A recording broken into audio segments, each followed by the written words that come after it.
예, 반갑습니다. 아, 전주 시골에서 목회하다 보니까 시골은 아니죠. 작은 교회에서 사역하다 보니까 이렇게 많은 사람 앞에 서는 게 부담스럽기도 하네요. 저는 이제 소개한 대로 이제 정원모 목사라고 하고요. 제 나이는 35살. 예, 추측하시면 될 것 같습니다. 그래서 말씀하신 대로 총신에서 5년 정도 사역을 했고요.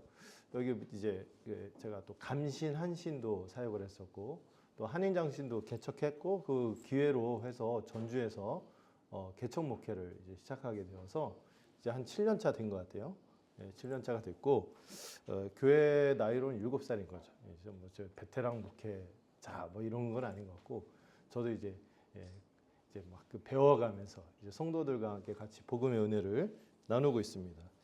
이렇게 재학생들 앞에 서는 게 제가 가끔 이제 수련회 때 성례에 대해서 설교한 적이 좀 있었는데, 이제 본문을 강의하는 건 참 오랜만인 것 같아서 뜻깊은 시간인 것 같고, 제가 총신 사역 마무리하면서 그런 얘기를 했거든요. 영광스럽고 영광스러울 것입니다. 이렇게 참 그 귀한 사역을 했다고, 참 하나님께서 특별한 기회에 특별한 때 이렇게 귀한 사역 감당하게 해주셔서 늘 감사한 마음이 좀 있습니다. 그리고 우리 간사님들도 그렇고 굉장히 지금 어려운 시대에 여러분들이 이제 목회 길에 들어섰기 때문에 좀 더 많이 축복하고 싶고 격려하고 싶은 생각이 좀 커요. 제가 옛날에 간사들한테 했던 얘기인데, 우리 간사들을 보고 앞으로 사역할 여러분들을 보면은 그 네덜란드의 좀 설화가 기억이 나거든요. 무슨 얘기인지 아시죠? 그 댐에 균열이 나갖고 어떤 소년이 이렇게 주먹으로 맞고 그 자리에서 이제 죽었다는 이제 뻥 같은 얘기. 뭐든지 미화하는 게 있지만, 근데 약간 간사들이 그런 것 같아요. 누군가는 그 자리를 메꾸고 해야 되니까 자기를 돌보지 않고 뛰어들어서 그 사역을 하는 것인데, 저는 이제 간사들뿐만 아니라 앞으로 목회를 이제 들어갈 여러분들도 그런 길에 서 있지 않나 하는 생각이 들어요. 제가 어디서 김연한 목사님 그런 얘기 한 거 들은 것 같은데, 여러분들 어떤 상황인지 알고 지금 신학교에 들어왔냐? 용감하다 막 이런 얘기를 했는데, 마냥 저는 그렇게 어둡지만은 않다는 생각을 해요. 물론 요즘 시대가 믿음을 잃어가고 있고, 참 이렇게 요즘 세대를 좀 보면 MZ라고 하죠. MZ라고 이제 호칭받는 것도 싫어하겠지만 약간 좀 이전과 좀 다른 세대를 맞이하는 것 같지만은, 또 교회도 규모가 상당히 많이 줄어가고 있어요. 저희가 그 성경적 목회를 한다고 해서 한 70여 개 교회가 있거든요. 성모교회 교회가. 이 성모교회 교회가 70여 개의 교회가 있는데, 저희 교회가 지금 좀 줄었는데, 처음에 시작할 때 좀 한 20여 명 시작했거든요. 저희 교회를 메가처치라고 부르더라고요. 그러니까 저희 성모교회 안에서 좀 더 제대로 목회를 하려고 하는데, 참 그 온전하게 좀 진실한 목회를 하려고 할 때 저희 말고도 여러 단체들이 있겠지만 참 쉽지 않은 환경 가운데서 하고 있다. 그런데 왜 이렇게 됐을까 하는 생각을 할 때, 어쩌면 이제 복음이 들려지지 않아서, 오늘날 교회에서 복음을 들어야 되는데 복음이 아니라 다른 것들을 들어서 그렇게 된 것은 아닌가 하는 생각이 들곤 해요. 과거에는요, 좀 복음 아닌 얘기들을 하고 좀 낯선 이야기 막 이런 얘기 하면, 제가 옛날에 중고등부 이럴 때 막 열린 예배 막 이런 얘기하면 일부 이제 꼬장꼬장 어른들이 반발했거든요. 어떻게 예배를 열어서 닫았다 하냐. 예배는 신자들의 예배 막 이런 생각도 분명히 있었고, 그런데 요즘은 그 이상하고 낯선 이야기가 조금만 나오면은 뭐 새로운 얘기다 하면 항상 이게 혹시 복음을 떠나는 게 아니냐 하면서 경계하는 게 있었거든요. 이게 막 알람 장치가 있었어요. 막 울리고 그러는데, 제 놀랍게도 제가 이제 사역의 길에 들어서서 한참 사역을 하고 하다가 이제 복음을 저도 뒤늦게 제대로 배운 것 같아요. 그래서 이제 너무 귀해서 이 복음을 전했더니 이거를 낯설어 하더라고요. 새로운 얘기다. 새로운 유행이냐? 팀켈러 같은 사람들이 등장해서 뭐 복음적인 설교, 그리스도 중심 얘기하니까 마치 처음 듣는 것처럼 막 이런 얘기를 하면서 진짜 우리가 우리답지 않아서 이런 결과를 맞는 게 아닌가 하는 생각을 많이 하게 되었어요. 참 남은 자 사역을 감당하는 것 같고, 제가 총신 사역할 때도 쉽지는 않았는데, 그래도 참 이렇게 좀 열정도 있고 좀 그 꿈을 꾸고 막 그런데 요즘에는 약간 성공이 아니라 옛날에 그 허무맹랑한 성공 목회 얘기를 했다면 요즘은 생존 목회 막 이런 얘기가 나오죠. 이제 참 안타까운 시대가 됐죠. 그러나 저는 믿습니다. 복음을 꿋꿋이 전하다 보면은 하나님이 지금도 역사하시고 저는 그 우리가 복음을 갖고 있느냐가 중요한 것 같아요. 복음을 갖고 전하고 있으면 하나님이 반드시 들을 사람을 보내주신다. 들을 사람을 허락하신다. 저도 교회에 굉장히 어려운 시절이 한 3, 4년 전, 3년 전서부터 교회 어려움이 시작이 됐는데 그때 제가 혼자 마음에 다짐을 한 게 있었어요. 처음에 목회하다 보니까 쉽지 않으니까 저도 한 보따리를 싼다고 그러죠.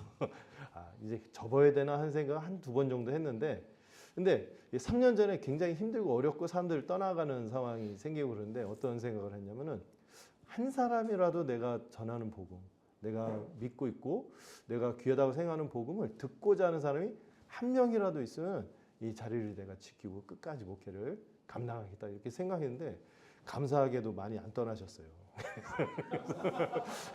네, 그 한편에서는 참 고마워요. 네, 이 복음을 귀하게 여기고 함께 이제 교회로 살아가는 사람들이 있다는 게 감사하고 예, 그렇습니다. 여러분들에게도 좀 이 귀한 거를 좀 일찍부터 알아서 보니까 여러분 제 학생들이 옛날보다 연배가 젊어진 것 같아요.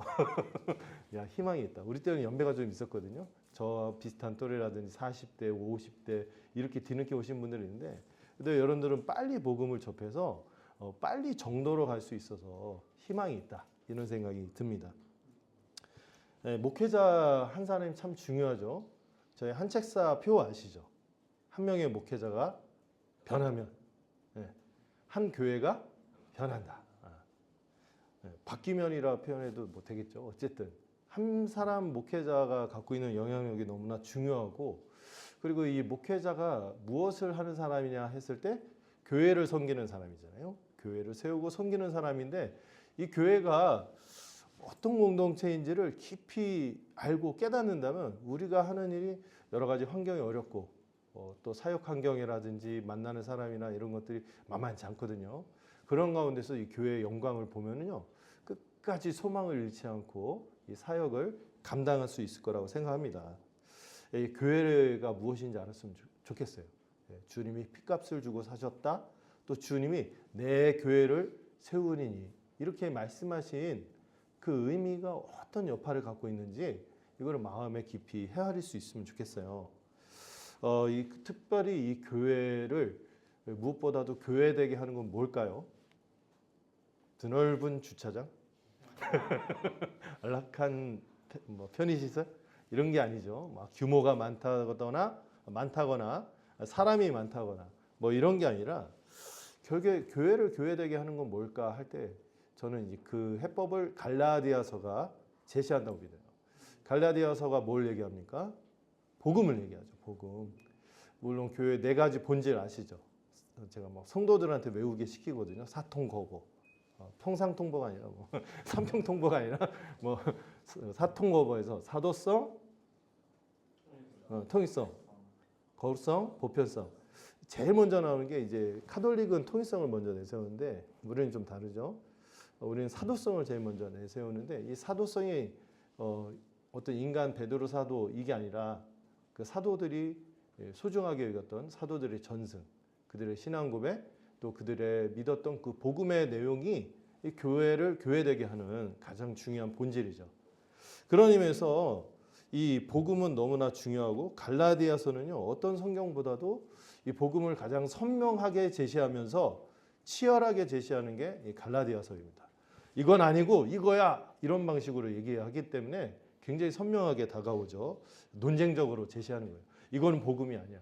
이건 복음이야. 이렇게 하기 때문에 이 비교할 수 있는 게 생겨서 더 이게 복음이 뭐겠구나 하는 감을 잡을 수 있죠.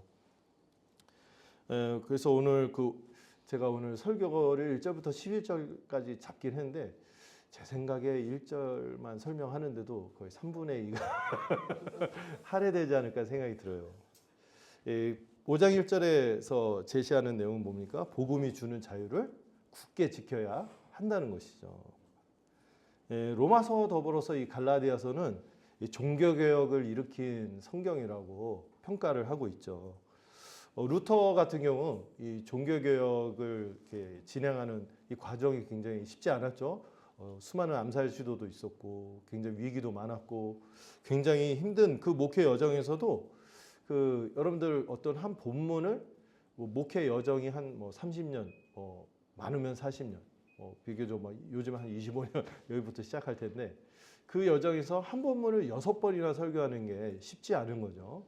근데 이 갈라디아서를 루터는 이 목회 여정에서 6번이나 설교할 정도로 굉장히 귀하게 여겼고 이 신학의 중심으로 우리 신앙의 중심으로 삼은 본문이 이 갈라디아서입니다. 바울은 특별히 이 5장 1절에서 이 복음의 핵심, 이 갈라디아서에서 이 복음의 핵심을 뭐라고 하냐면은 자유라고 한다는 것이죠. 자유. 이 바울은 성도들에게 교회에 가만히 들어온 이 거짓 형제들 또는 거짓 교사들에 의해서 뭐를 뺏기지 말라? 자유를 뺏기지 말라고 권면하고 있어요.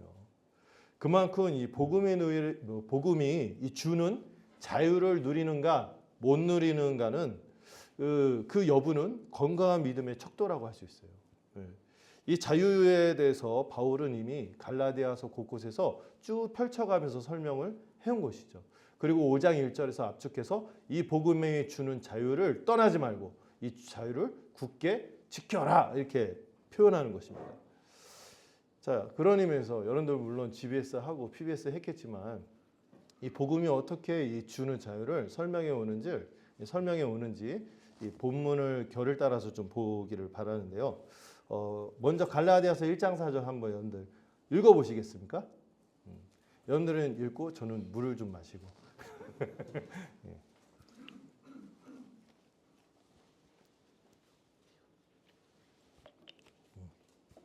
자, 1장 4절 찾으셨나요?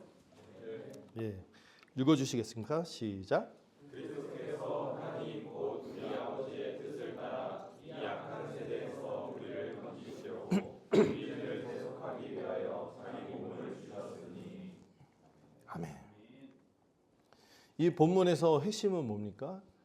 예수님이 십자가에서 우리를 대속하셨다. 대속하셨다는 게 뭐죠? 우리가 값을 치러야 되는 이 죄에 대한 대가, 이 모든 값을 우리 대신 치르심으로 우리를 구원하셨다는 것이죠. 이것을 통하여 우리에게 자유를 주셨다는 것이 복음의 출발점이에요. 여기서부터 출발하는 거죠. 그래서 우리의 자유의 원천이 어디에 있습니까? 예수님의 십자가 대속의 은혜에서 우리의 자유가 거기서부터 흘러온다고 말하는 것이죠. 왜 십자가 대속의 죽음이 필요합니까? 이 십자가 대속의 죽음이 필요한 것은 이 율법의 요구가 있기 때문이에요. 율법. 율법은 여러분 좋은 겁니까? 나쁜 겁니까? 좋은 것이죠. 항상 율법과 율법주의를 구분해야 돼요. 근데 이것도 구분 못 하시는 분들이 좀 많아요. 의외로. 이 율법 자체는 의롭고 거룩하고 선한 것이라고 했어요. 그렇지만은 이 율법은 아주 엄중한 두 가지 요구를 하는 것이죠. 이미 여러분들 복음을 배우신 분들은 아실 거예요. 이 두 가지 요구가 뭐죠? 영어로 두 가지 A가 있죠. All, always. 모든 것을 항상 다 지켜야 한다는 것입니다. 그게 첫 번째 요구라면 두 번째 요구는 뭡니까? 이를 지키지 못할 때 반드시 정죄와 심판을 면하지 못한다는 것이죠. 여러분 생각해 보시면 우리가 율법의 모든 것을 지킬 수 있을까요? 하이델베르그 유리문답에서 율법을 핵심을 딱 두 가지 요약하죠. 예수님도 요약했지만은 하나님을 사랑하고 이웃을 사랑하는 건데 우리는 그렇게 하기는커녕 미워하기도 바쁘다. 막 이런 얘기가 쭉 나와요.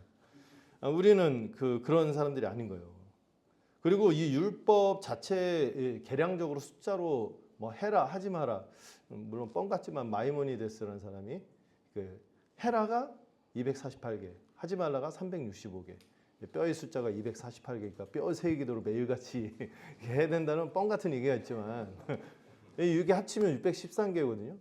이거 지킬 수 있을까요? 다 지킬 수 있을까요? 네. 이 보통 어려운 일이 아닌 거죠. 이 중에서 뭘 취사 선택할 수 있는 것도 아니에요. 야고보서에서 그렇죠. 네. 살인하지 말라고, 간음하지 말라고 하신 하나님이 살인하지 말라고도 하셨다. 간음 안 했으니까 난 괜찮지? 살인하면 안 된다는 건데 이 야고보서는 예수님의 가르침을 토대로 해서 얘기하거든요. 살인이 뭐까지 적용하죠? 산상수훈을 보면 미워하는 것도 살인이라고 하는 거죠. 존 스토트가 이렇게 표현했어요. 우리는 눈초리만으로도 연쇄살인마들이다. 이렇게 표현할 정도로 이 율법의 요구가 너무 엄중해요. 그 중에서 어떤 걸 중하고 경하고 이 유대 랍비들처럼 인위적으로 나눌 수 없는 거죠. 취사 선택할 수 있는 문제가 아닌 거예요. 항상 지킬 수 있습니까? 내가 다 지킨다고 해. 그래. 어느 순간 정말 영빨이 하이 컨디션을 유지해서 진짜 막 내가 막 진짜 하늘에 닿는 것처럼 그렇게 사는 것 같은 순간이 항상 지속되던가요? 여러분 수련회 막 같은 거 막 마치고 오면은 막 고양돼 있잖아. 누가 막 욕해도 할렐루야 아멘 막 뭐 쟤와 내가 상관없이 살 것 같지만 항상 그렇디까? 우리에게는 치명적인 기간이 있죠. 사춘기와 갱년기. 사춘기, 갱년기뿐만 아니라 여러분들 솔직하게 아무한테도 말 못하는 게 있죠. 그 밤에 자다가 이불킥하는 그 순간들. 혹시 누가 그 순간을 나를 누군가 보았을까, 알까? 이 전전긍긍하는 게 있잖아요. 이런 거 생각하면 우리가 어떻게 이 율법의 요구를 이룰 수 있겠어요? 주님이 이미 산상수훈에서 그게 행위만 규제하는 것이 아니라 내면까지도 하나님이 온전하신 것처럼 아버지가 온전하신 것처럼 너희도 온전하라고 하는 것이 율법의 기준이에요. 요구예요. 마음까지도 살피시는 그분 앞에서 우리가 어떻게 그 앞에 떳떳하게 고개를 들고 있을 수 있겠습니까? 아무도 완전하신 하나님의 기준 앞에 심판을 피할 수 있는 사람은 없다는 것입니다. 그런데 그리스도는 오늘 이 4절에서 뭐라고 하죠? 우리를 대속하셨다. 이 모든 율법의 요구에서 속량이 뭔지 아시죠? 속량, 대신 값을 치르고 이 시장 용어잖아요. 노예 시장을 떠올리라고 했죠. 값을 누군가 대신 치러줬어요. 나는 그 노예 포로 처지에서 도저히 나올 수 없는데 누군가 내가 어떠한 이 절망적인 처지에서 어찌할 수 없는데 대신 그냥 값을 치렀어요. 그리고 값을 치른 결과까지 포함하는 것이 이 속량이에요. 그래서 어떻게 됐습니까? 자유하게 되고 해방되었다는 것이 속량이죠. 그것이 대속에 담겨있는 뜻인 거예요. 누군가 우리 대신 모든 율법의 요구를 담당하신 것입니다. 감당하시고 담당하신 거죠. 그래서 우리가 이 율법의 저주를 주님이 십자가에서 다 담당하셨다. 그래서 반드시 죽음으로 갚아야 될 이 형벌을 주님께서 우리 대신 십자가에서 다 치르셨고 그뿐만 아니라 하나님의 완전한 요구 있잖아요. 모든 것을 항상 다 지켜야 된대. 이 완전한 의로움의 요구 앞에서 우리가 하나님 앞에 설 수 없는데 이 모두 항상 지켜야 하는 순종의 요구까지 예수님이 십자가에서 절정으로 다 끝까지 순종하심으로 테텔레스타이 아시죠? 다 이루었다 하시면서 운명하신 것입니다. 거기서 십자가에서 모든 게 시작이 된 거예요. 그것을 우리가 믿고 살아가는 것이죠. 그런데 이 갈라디아 교회에서 사람들이 말하는 이 가르침은 뭡니까? 이 추종했던 거짓 가르침은 이 다른 복음이라고 하면서 이 아나테마 저주받을 거다 이렇게 2번이나 천사가 아니라 나라고 할지라도 천사 할아버지 소용없었다. 어쨌든 이거 얘기하면은 저주받는다 했던 그게 뭐죠? 그 성격이 너무 악한 거예요. 하나님께서 자기 아들까지 바치시고 십자가로 이루신 모든 은총을 십자가로 베푸신 이 은혜가 아무 소용없는 것처럼 마치 충분하지 않은 것처럼 그 은혜를 폄훼하게 하고 모욕하는 것이 이 다른 복음, 이 거짓 가르침의 성격이라는 것이죠. 또다시 우리가 율법의 요구를 우리 스스로 십자가가 이미 그것을 다 만족했는데도 불구하고 우리가 여전히 그것을 만족시켜야 하는 것처럼 오해하게 만드는 것이라는 것입니다. 교회는 늘 이런 거짓 교사와 거짓 가르침에 의해 도전받아 왔어요. 교회 역사에서 계속 믿음을 파손하게 하는 2가지 주적이 있었습니다. 2가지 주적이 첫 번째는 가장 주된 적이죠. 지금도 우리를 고통스럽게 하고 많은 성도들을 미혹하는 것이 율법주의라는 적이에요. 그리고 또 하나는 뭡니까? 그 또 반대 극단이 또 있어요. 방종에 빠지게 하는 율법 폐기론, 또 무율법주의, 반율법주의, 뭐 다양한 표현으로 나오는데 이 방종주의라고도 하죠. 이 방종에 빠지게 하는 율법 폐기론 둘 다 이 그리스도의 은혜와 상관없고 십자가를 무색하게 만드는 둘 다 뿌리가 같은 거예요. 그리스도의 은혜에서 떠나게 하기 때문에. 이것을 우리가 경계해야 하는 것이죠.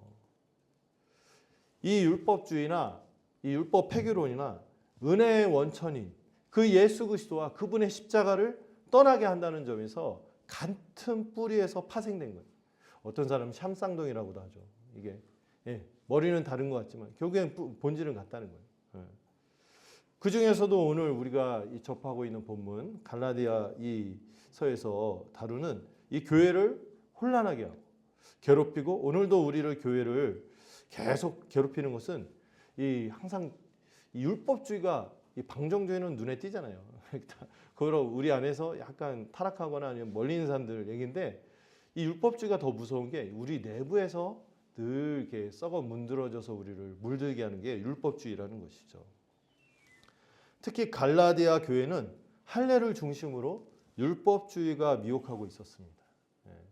항상 이 독극물은 선의로 포장해서 같이 들어온다는 거죠. 선의로 시작했는데 이 독극물이 치명적인 율법주의, 또 다른 말로 자기의라는 것이 들어오는 거죠. 은혜가 아니라 우리의 행위나 우리의 공로나 우리가 이룬 성취를 의지하고 자랑하게 하는 것이죠. 이를 자기의라고 하는 것입니다. 가장 선명한 표현이 자기의인 것 같아요. 자기의는 어떻습니까? 하나님의 의가 무엇인지 모르는 거예요. 하나님의 의와 거룩이 얼마나 그 기준이 높고 어마어마한지 모르는 거죠. 여러분 우리가 하나님 앞에 죄만 사해서 사함받는다고 그분 앞에 설 수 있을까요? 죄만 없다고? 하나님이 완전하고 거룩하신 분이기 때문에 그분에 합당한 그 의를 갖추고 그분 앞에 갖출 때만 그분 앞에 설 수 있는데 그게 뭔지 모르는 거예요. 우리가 얼마나 우리의 실상이 부패되어 있고 오염되어 있고 죄인인지 모르기 때문에 이 스스로 마음이 높아져서 하나님의 의의 기준에 자기가 마치 스스로 도달한 것 마냥 그 구원받는 기준에 자기가 마치 합당한다고 여기는 것 마냥 이렇게 살아가는 거죠. 특히 이 오래 신앙생활하는 사람들이 이 복음의 은혜에 날마다 젖어 있지 않으면 가장 쉽게 빠질 수 있는 게 이 자기의 신앙이거든요. 진짜 자기의 곧잘 빠집니다. 내가 이렇게 은혜 받고 이렇게 하는 게 내가 그동안 마일리지 좀 싼 게 있기 때문에 이런 얘기를 노골적으로 하지는 않지만 워낙 교회에서 막 그건 안 된다 가르치니까. 근데 은근 마음속에 그런 게 있어요. 제가 결정적일 때 신앙 상담할 때 막 이상해져 갖고 막 얘기하면은 저는요 어려서부터 남한테 지적 받아본 적도 없고요. 나는 이렇게 선하게 살아왔단 말이에요. 막 이런 얘기를 막 해요. 깜짝깜짝 놀라죠. 그렇게 복음을 가르쳤는데도 결정적일 때 그런 이야기를 막 하는 거죠.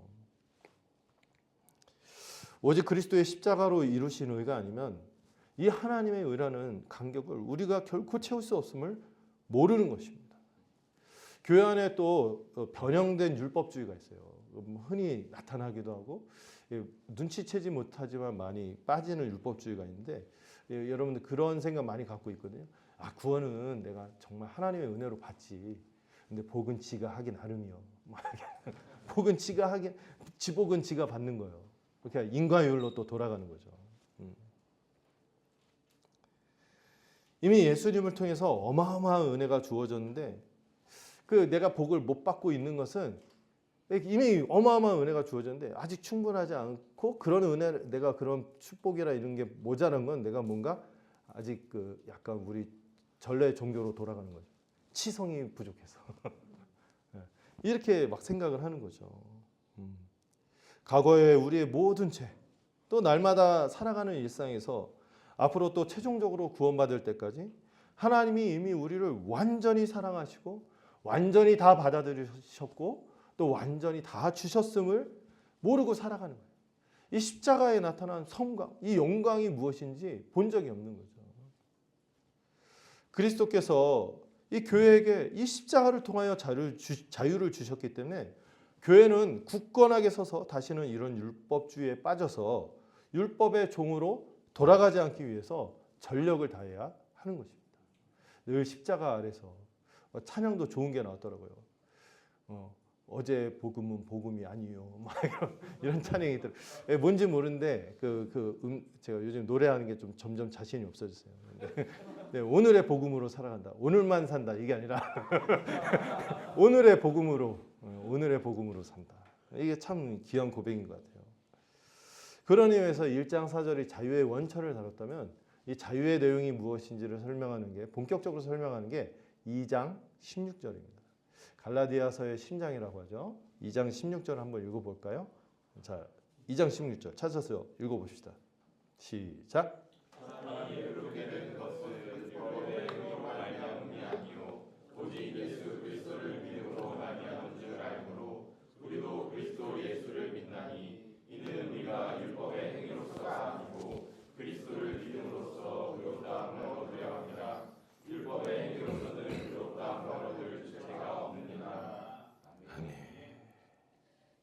바울이 여기서 이거 아니야, 이거야 하는 식으로 복음을 가장 선명하게 제시하는 구절이 2장 16절입니다.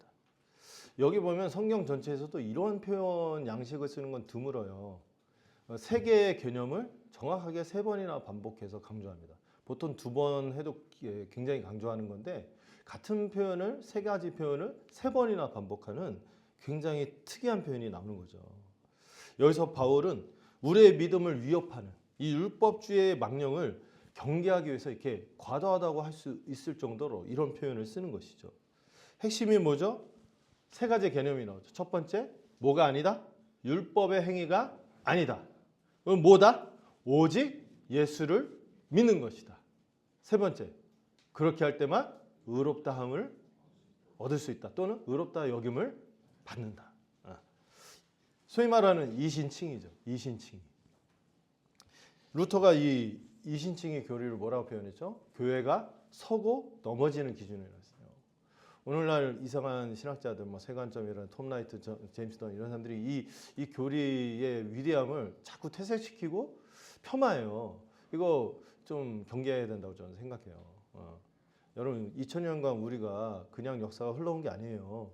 갑자기 최근에 1세기 무슨 고대 뭐 연구 좀 해봤더니 뭐 새로운 게 나와서 그 우리가 2000년간 믿었던 게 아니다 이렇게 말하는 거는 여러분 교회 역사가 제가 막 시체말로 고스톱 치면서 흘러왔습니까? 성령께서 방관하시고 아 얘네들 잘못 알고 있었네. 아유 저렇게 그냥 냅둬야겠다. 뭐 진실은 그냥 덮어두자. 이랬다고요? 이거 뭐 이거 말이 안 되는 얘기를 하는 거예요. 그런데 뭐 새 것이 좋다 하니까 막 눈이 번쩍해갖고 톰 라이트 좀 근사하거든요. 이 사람은 그 말하는 속도보다 이제 글 쓰는 속도가 빠르다고 하고 또 이게 특히 누구죠? 그 존 파이퍼하고 대담하는 거 보면 그 이죽거리면서 말하는 게 있어요. 굉장히 젊은 세대한테 통하는 그 풍자하는 식으로 막그 지구 평평러자 아니면 그 뭐죠? 그 완전히 그 말도 안 되는 그 전제를 갖고 있는 것처럼 막 얘기를 하면서 희화해요. 근데 그렇게 쉽게 폄하해서는 안 되는 거거든요. 저는 이신칭의 교리 제가 중고등부 사역을 꽤 오래 했어요. 다 합치면 중고등부만 한 10년 한 적이 있고 한 교회에서 6년 또 어떤 교회에서 4년 이렇게 했고 그런데 가는 교회마다 또 그 외에도 짧게 그 중고등부 사역을 했는데 제가 어렸을 때 그렇게 그 자세하게 가르쳐 주지는 않는데 이신칭이란 말이 낯설지는 않았거든요. 근데 제가 중고등부 애들한테 야 너희들 이신칭이 아니야? 하니까 새로 나온 사자성어인가요? 막 이래. 깜짝 놀랐어요. 전혀 몰라. 그리고 뭐 물론 잘못된 개념이지만 휴거는 들어봤냐? 휴거를 반박하기 위해서 얘기했는데 휴거는 휴머시야 거지? 그러니까 말도 그 자체를 몰라. 관심이 없어. 교회에서 가르쳐 본 적이 없고 낯선 거예요. 아까 얘기했잖아요. 복음 얘기하면 오히려 낯설어한다고. 그런 시대가 돼버린 것입니다. 하나 더 얘기하자면 여러분들 그 하이델베르그 요리문답 아시잖아요. 저희 교회도 매주 이 하이델베르그 요리문답을 교동문 대신에 하는데 아이들한테 하이델베르그 요리문답 들어봤냐 하니까 무식한 애들은 새로 나온 맥주냐 칼스버거가 그 하이데거 같은 것 같아.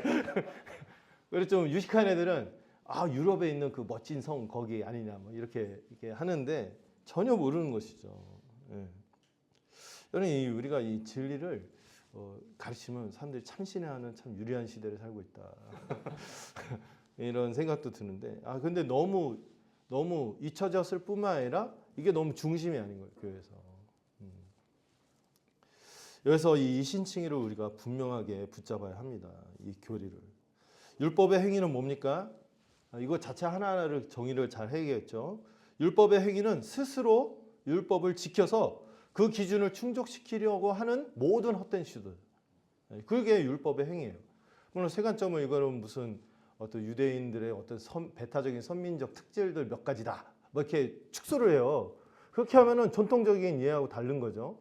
유대교를 자꾸 이제 그 은혜 종교로 해석하려고 하니까 자기들이 그 가스 실해놓지 우리가 했나. 미안하다고 자꾸 유대교를 포장하고 막 그래요. 그러면 안 돼요. 그 1세기 유대교는 분명히 율법주의였어요. 그리고 그런 율법주의는 뭡니까? 이 율법의 행위는 그런 하여튼 배타적인 선민적 위아더 원을 안 해서 문제가 아니라 우리 하나예요. 뭐 이거 안 해서 문제가 아니라 근본적으로 구원의 교리에 대해서 치명적인 이 자기의라는 오류를 갖고 있다는 거예요. 이거를 분명히 하고 배우셔야 합니다. 요즘 그 신학교에서 자꾸 이게 새로운 흐름, 이게 거의 메인스트림이 되는 것처럼 가르치는데 좀 꼴통 얘기를 들어도 저는 그걸 붙들어야 된다고 생각해요. 원래 이건 교회에서 잘 얘기를 안 하는 거죠. 이 개념 자체를 모르니까. 여러분 그 율법에 나타난 하나님의 기준은 이미 우리 갈라디아서 3장 10절에서 분명히 제시했습니다. 모든 것을 항상 지켜야 된다. 그것도 마음속 깊이 지켜야 하는 거죠. 못 지키면 반드시 심판이 따르는 거예요. 그래서 우리가 못 지키기 때문에 그리스도께서 대신 이 일을 다 지키시고 죄값까지 치르신 그 십자가 은혜를 이렇게 폄훼하고 축소하고 왜곡할 수 있냐 이거죠. 근데요, 신기하게도 이 복음을 떠나면 어떻게 되냐면 반드시 율법주의 자기의 신앙에 빠지는데 이 특질들이 있어요. 거기 나타나는 특징들인데 그리스도를 안 바라봅니다. 이때 그리스도를 바라보지 않아요. 그리스도를 의존하는 신앙이 아니라 뭐를 바라봐요? 허경영 아니에요? 자기를 깊이 바라보는 거죠. 지나친 자기 성찰에 빠지게 하고 또 사람을 기쁘게 하는데 열광하고 또 사람의 성취를 추구하게 돼 있어요. 아이 신앙이 그렇게 흘러가게 돼 있어요.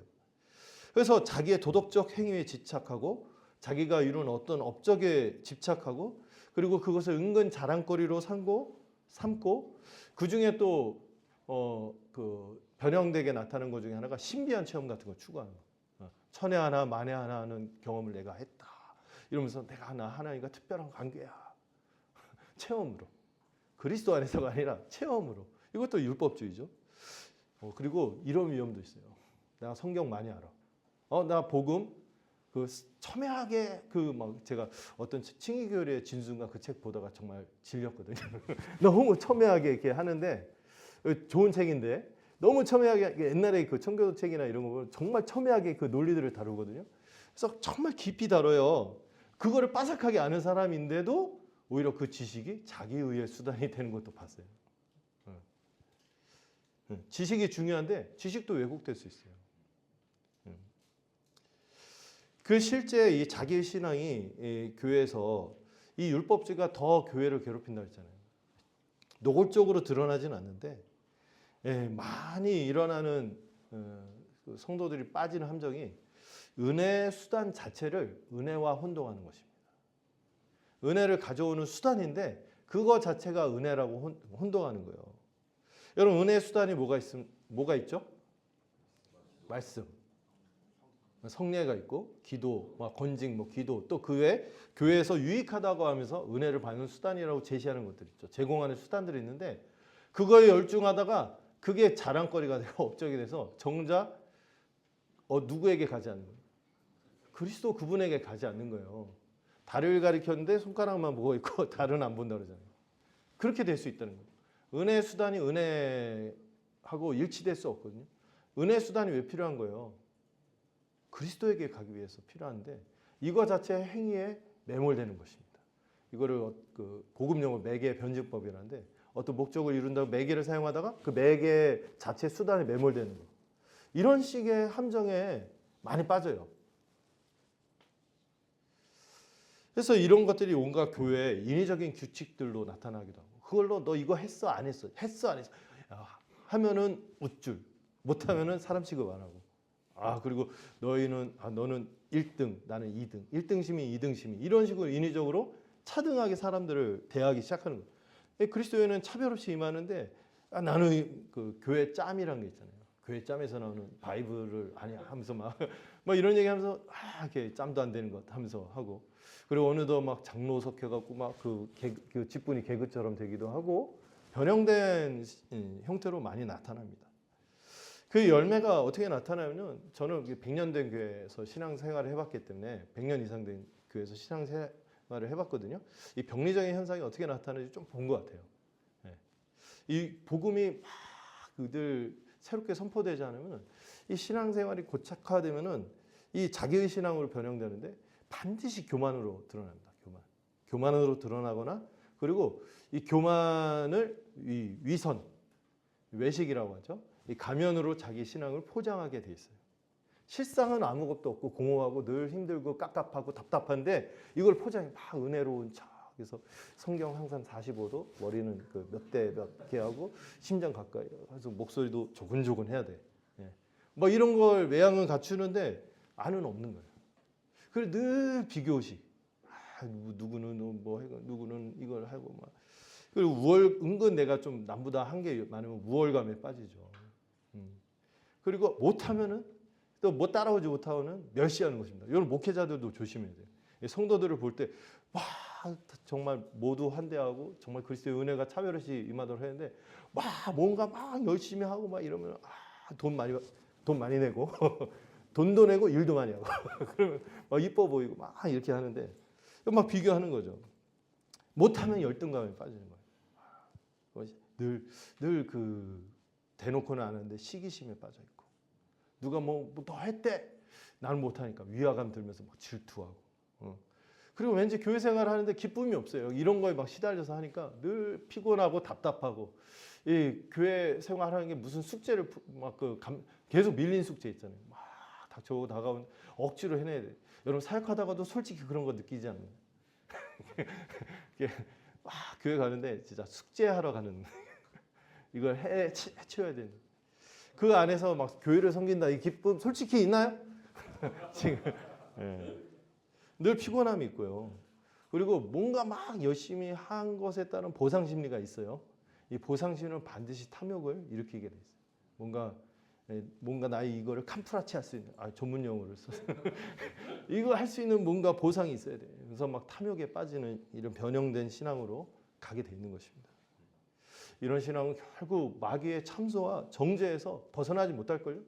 늘 마음 한켠에서 늘 거기에 시달리면서 갑갑하고 답답한 이 병든 신앙생활을 하게 돼 있는 것입니다.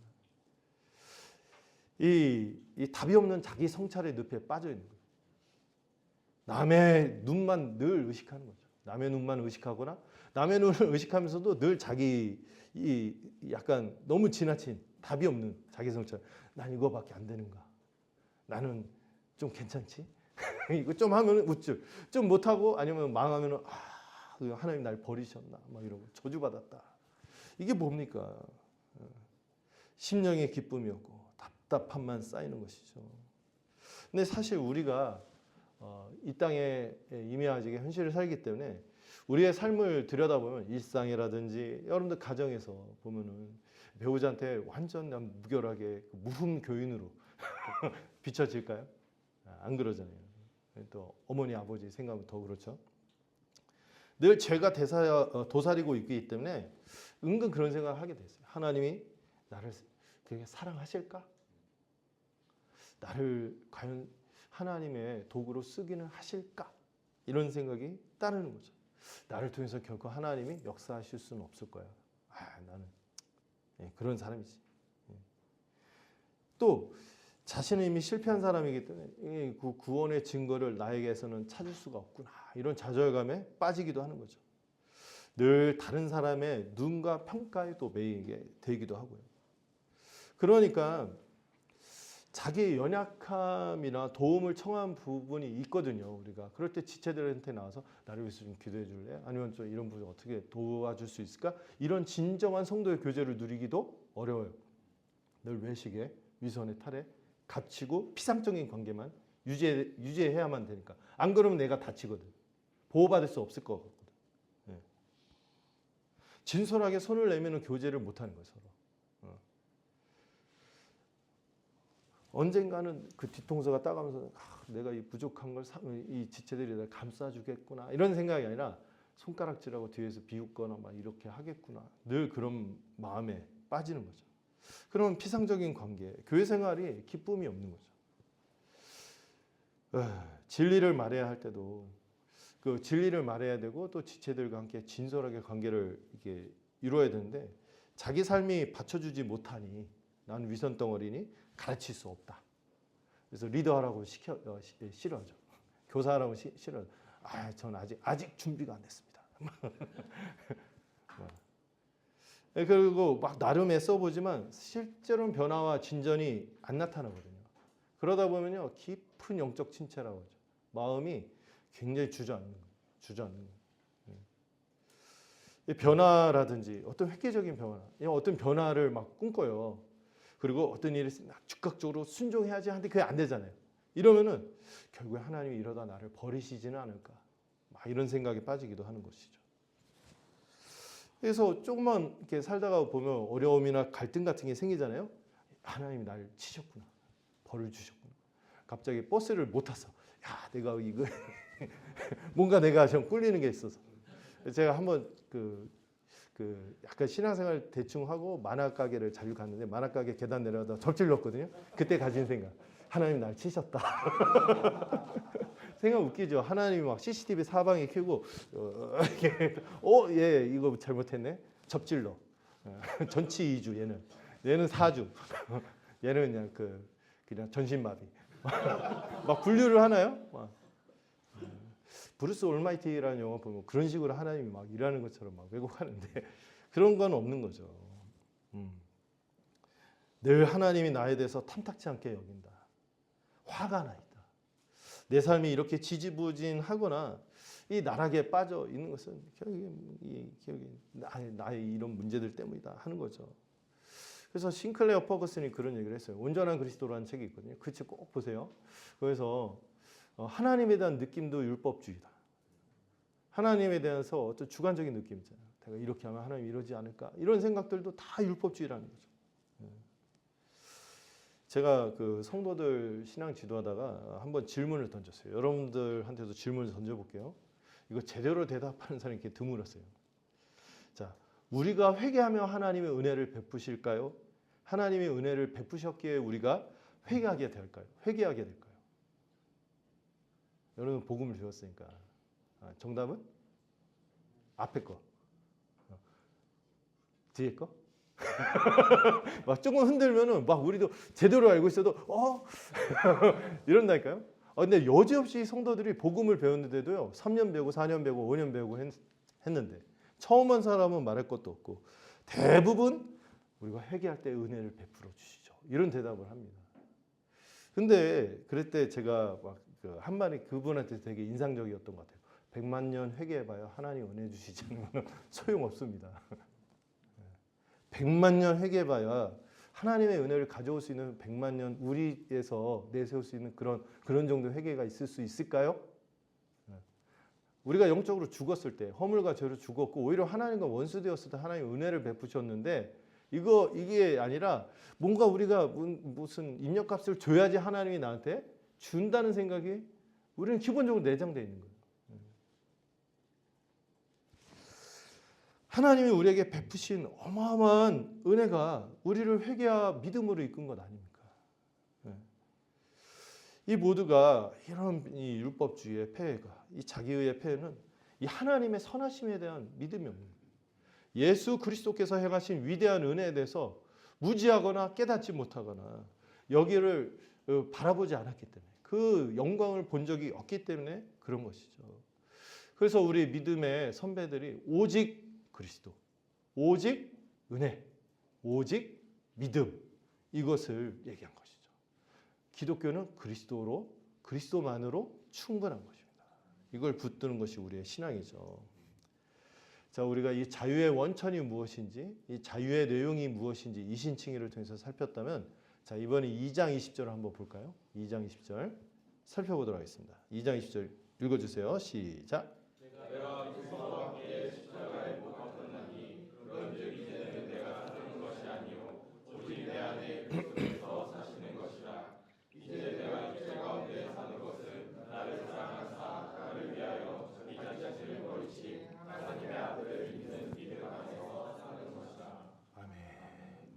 앞서 1장 4절은 우리 자유의 원천이 무엇인지 말했고 2장 16절이 이 자유의 내용이 무엇인지를 설명했다면 2장 20절은 우리가 이 자유를 어떻게 누리고 살아가는가 그 실상을 설명하는 것이 2장 20절입니다. 우리가 그리스도를 믿으면 어떻게 되죠? 우리가 그리스도와 연합합니다. 여러분 칼빈이 말한 가장 위대한 교리가 연합교리라 했어요. 연합교리. 이 칭의와 성화를 아우르고 모든 우리의 복을 아우르는 것이 이 충만을 누리게 하는 것이 연합교리인데 이 우리가 믿을 때 어떤 현상이 나죠? 그리스도와 연합할 뿐만 아니라 성령으로 세례를 받고 그리스도를 믿는 자는 곧바로 성령께서 그 안에 카토이케요. 내주. 그래서 막 그런 예를 들잖아요. 제가 이사를 한 8번 다녔거든요. 처음 신혼 때. 진짜 이사 스트레스가 배우자 사망만큼 그 2위가 이사 스트레스라고 그러더라고요. 물론 저는 할 말이 없어요. 할 때마다 맨날 간사수련회 가고 그래서 아내가 혼자 다 막 기사들이 싸우는 거 보면서 제가 나 수련회 갈게 이런 적도 많아서 할 말이 없지만 그런데 여러분 이제 더 이상 그런 게 아닌 거예요. 월세 사골세 이게 아니라 들어오시면 안 나가시는 거예요. 우리가 관용적으로 찬양할 때 막 성령이여 오소서 초청합니다 이런 얘기 이제 문학적인 허용이라죠. 시적 허용으로 하지 실제로 우리 안에 들어와 계신 거죠. 우리가 예수님을 믿으면 그리스도와 연합합니다. 우리의 옛사람이 주님과 함께 십자가에서 죽는 것이죠. 주님만 우리를 대속하시기 위해 그 십자가에서 죽으신 것이 아니라 우리가 이를 믿으면 어떻게 된다고요? 주님의 죽음이 우리의 죽음이 되는 거예요. 세상에 이게 너무나 성경에 자명한 진리로 나와 있는데 어떤 분들이 자기는 40년 신앙생활인데 처음 알았다는 거예요. 난 십자가에서 주님만 죽었다고 생각했지 나도 거기서 죽었다는 생각을 한 번도 해본 적이 없다는 거예요. 아니 세상에 나도 거기서 죽은 거예요? 하고 깜짝 놀라더라는 거죠. 여러분 이거를 깊이 묵상해야 합니다. 이를 위해서 그리스도께서 십자가에서 못 박히신 것이죠. 그리스도께서 십자가에 못 박히실 때 그리스도만이 아니라 우리도 함께 못 박힌 것입니다. 그래서 본문에서 뭐라고 하죠? 이제는 내가 사는 것이 아니다. 율법 아래서 저주를 받을 수밖에 없던 우리가 죄와 사망 아래 있던 이 옛사람, 이 존재가 완전히 죽은 것입니다. 여러분 2000년 전에 십자가에서 우리의 옛사람이 이미 죽은 거예요. 이걸 믿는 거예요. 존 스토트가 이렇게 말했어요. 내 일부가 아니라 내 전인격, 전부, 전 존재가 거기서 죽은 것이다. 예수님의 십자가가 역사적인 죽음이죠. 실제적인 물리적인 실체를 가지고 거기서 죽었잖아요. 그 죽음에 우리가 같이 연합하여 거기서 같이 죽은 거로 여기는 것입니다. 우리는 더 이상 정죄받을 사람이 아니라는 거예요. 거기서 다 죽었기 때문에. 죄 아래서 벗어나지 못하고 허덕이는 그런 존재도 아니라는 것이 이 연합교리에 담겨있는 이 귀한 보화죠. 근데 여러분 주님이 죽기만 하셨나요? 주님이 부활하셨잖아요. 이제는 내가 아니라 더 이상 옛사람이 아니라 그리스도께서 부활하셨고 그 새 생명을 힘입어 우리도 그리스도께서 우리 안에 사시기 때문에 이제 우리는 누구 안에 있는 존재? 그리스도 안에 있는 존재. 그래서 이거 이영 목사님이 많이 써먹은 건데 저도 늘 써먹거든요. 여러분들이 누구 잘못하면 안 되지만 어디 딱 가서 이름 대라고 할 때 한 번쯤 영어로 답하라고. Being in Christ. 그리스도 안에 있는 존재입니다. 또렷하게 말하면 정신 나갔다고 하니까 그러다 다시 물으면 정원모고요. 전주 덕진구 어디 이렇게 하겠죠. 그리고 주소도 어떻게 말하라고 했어요? In Christ. 그리스도 안에 있습니다. 우리는 주소가 바뀌었고 계명한 사람입니다. 아브라함이 아브라함이 되고 사레가 사라가 되고 완전히 새로운 존재가 됐듯이 우리도 그렇게 완전히 새 사람이 된 거죠. 이를 갈라디아서 3장에서 감각적으로 표현하는 표현이 있죠. 그리스도로 옷 입었다. 이것도 제가 배운 표현인데 그리스도의 옷을 입었다고 하면 민망하잖아요. 왠지 돌려줘야 될 것 같고 주님의 옷을 내가 뺏어 입고 그분은 벗고 있고 막 이상하잖아요. 근데 그렇게 표현한 게 아니라 그리스도로 옷 입었다. 온통 그리스도의 옷을 입으면은 그리스도의 옷을 입으면 왠지 가려지지 않는 부분이 있을 것 같은데 그리스도로 옷 입었다고 했으니 아예 저는 그렇게 표현해요. 코팅됐다. 완전히 그리스도를 코팅해서 어디를 보나 하나님께서 특히 우리를 볼 때 누구처럼 보신다? 그리스도처럼 영광스럽고 그분이 사랑하는 존재로서 가장 거룩하게 여기시고 의롭게 여기는 그분처럼 우리를 바라보신다는 거죠. 하나님이 그렇게 우리를 사랑스럽게 보시고 기쁘게 여기시는 것을 우리는 연합교회를 통해서 깨닫는 거예요.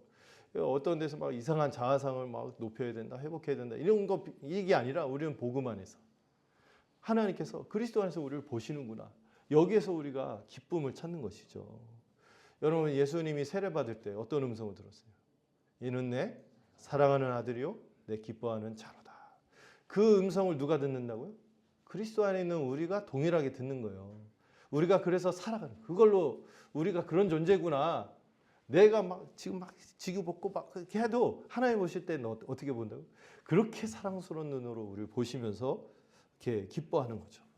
그리고 우리가 홀로 있는 게 아니에요. 누가 함께 하세요? 성령님이 늘 우리와 함께 하시는 것입니다. 이 진리를 마음에 새겨야 돼요. 여기서 오는 자유가 있는 거예요. 우리가 이것으로 자유를 누리는 거죠. 이 그리스도께서 십자가에서 죽으실 때 우리가 함께 죽었다고 했습니다. 그리스도께서 부활하실 때 우리도 함께 살아난 것이죠. 우리에게 하나님이 정말 큰 일을 행하신 거예요.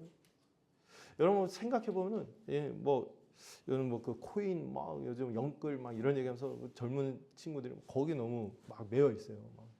야 부동산 요즘 정부가 밖에서 주식으로 좀 살림살이 나아질 수 있다더라. 막 하면서 이럴 때 우리는 그런데 기쁨을 찾는 게 아니라 어디서 찾는 것입니까?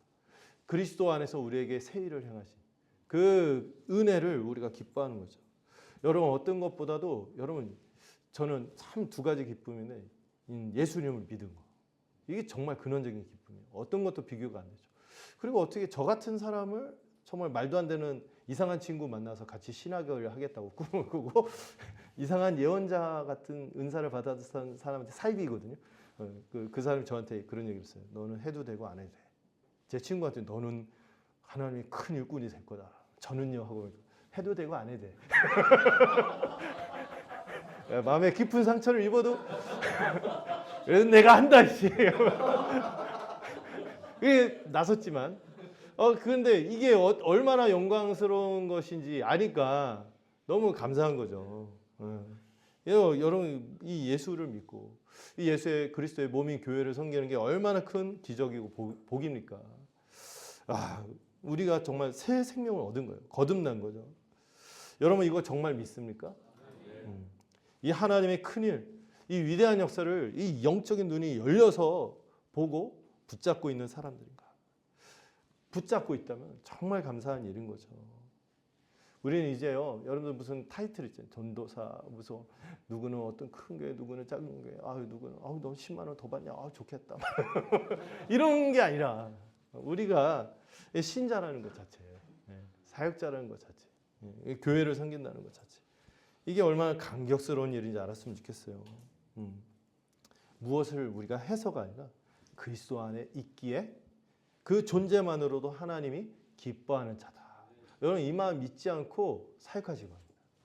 제가 한 1년 아내도 직장을 떠나고 저도 이제 1년간 사역을 못할 때가 있었어요. 둘이 이제 백조백수 1년을 지내고 벌어놓은 거는 까먹고 이렇게 할 때 아내가 막 제가 사역에 그 나이도 좀 있었거든요. 그때니까 이력서 내면은 이제 이렇게 좋은 반응이 안 오고 이럴 때 어떤 그 결국엔 자기가 또 좋은 사역자를 찾았지만 그럴 때 막 그런 얘기를 하더라고요. 이대로 이렇게 사역을 영영 못하면 어떡하냐 했는데 아내는 울었지만 저는 정말 진심으로 답한 게 있었어요. 나는 그 사역을 못해도 상관없어. 어디 그냥 주일학교 교사라도 들어가서 내가 알고 있는 복음 전하고 그렇게 하면 난 행복하게 살 거야. 아니면 뭐 택시 기사라도 하지. 이런 얘기를 했는데 그 택시 아저씨가 그 얘기를 실수했다. 그 다음부터 막 난폭 운전을 하시더라고요. 근데 어쨌든 여러분 그 택시 이거 특정 직업을 비하하는 게 아니라 내가 어떤 평범한 직업을 갖고 내가 이렇게 하지 않더라도 내가 복음 알잖아요. 그거 자체가 여러분 기쁩니까? 여러분 소명 이렇게 감당하고 사역이 앞으로 힘들고 막 그렇다고 한다 할지라도 여러분 복음 간직하고 있다는 것 자체. 이를 위해서 내가 일꾼으로 쓰임 받고 있다는 것 자체로 기뻐하시기를 바랍니다. 그리스도가 우리의 모든 것이죠. 그리스도로 우리는 충분합니다. 이를 이제 고린도전서 1장 30절에서 그리스도를 믿는 자, 신자는 그리스도가 그에게 뭐가 된다고 했어요? 지혜가 되고 의로움이 되고 거룩함이 되고 구원함이 되신다 했어요. 이 지혜는 뭡니까? 구원에 이르는 지혜죠. 이 의로움은 뭡니까? 하나님 앞에 당당하게 담대하게 나아갈 수 있는 그 모든 의로움. 이 거룩함은 뭡니까? 점점 주를 닮아가는 거예요. 주와 같은 형상으로.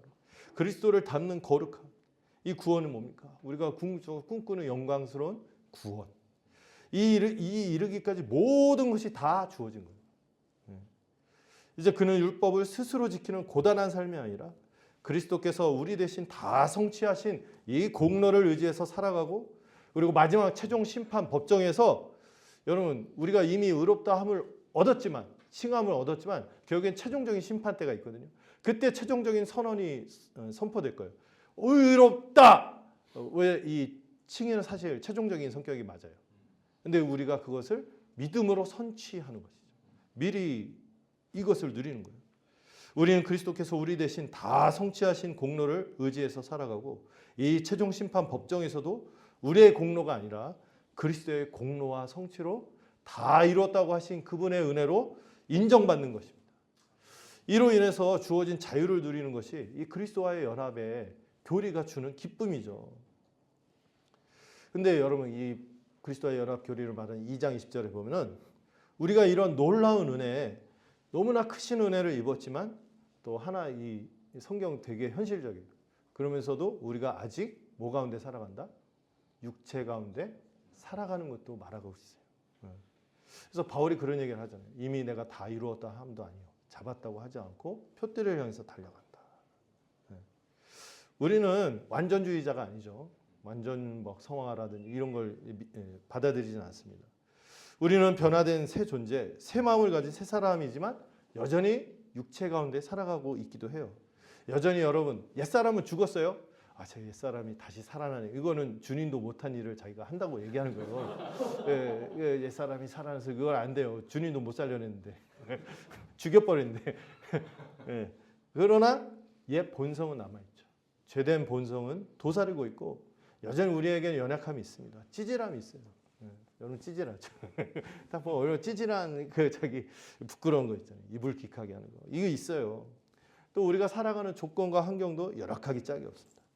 제가 나이가 들어가니까요. 건강이 쇠해지니까 이 지력도 떨어지고 옛날에 참신하게 생각하고 막 한때 제가 네이버 걸어다니는 네이버 뭐 외장하다 이런 얘기 들었는데 배드 섹터가 많이 생겼어요. 뭐 버벅거리고 방금 전에 했던 것도 잊어버려요.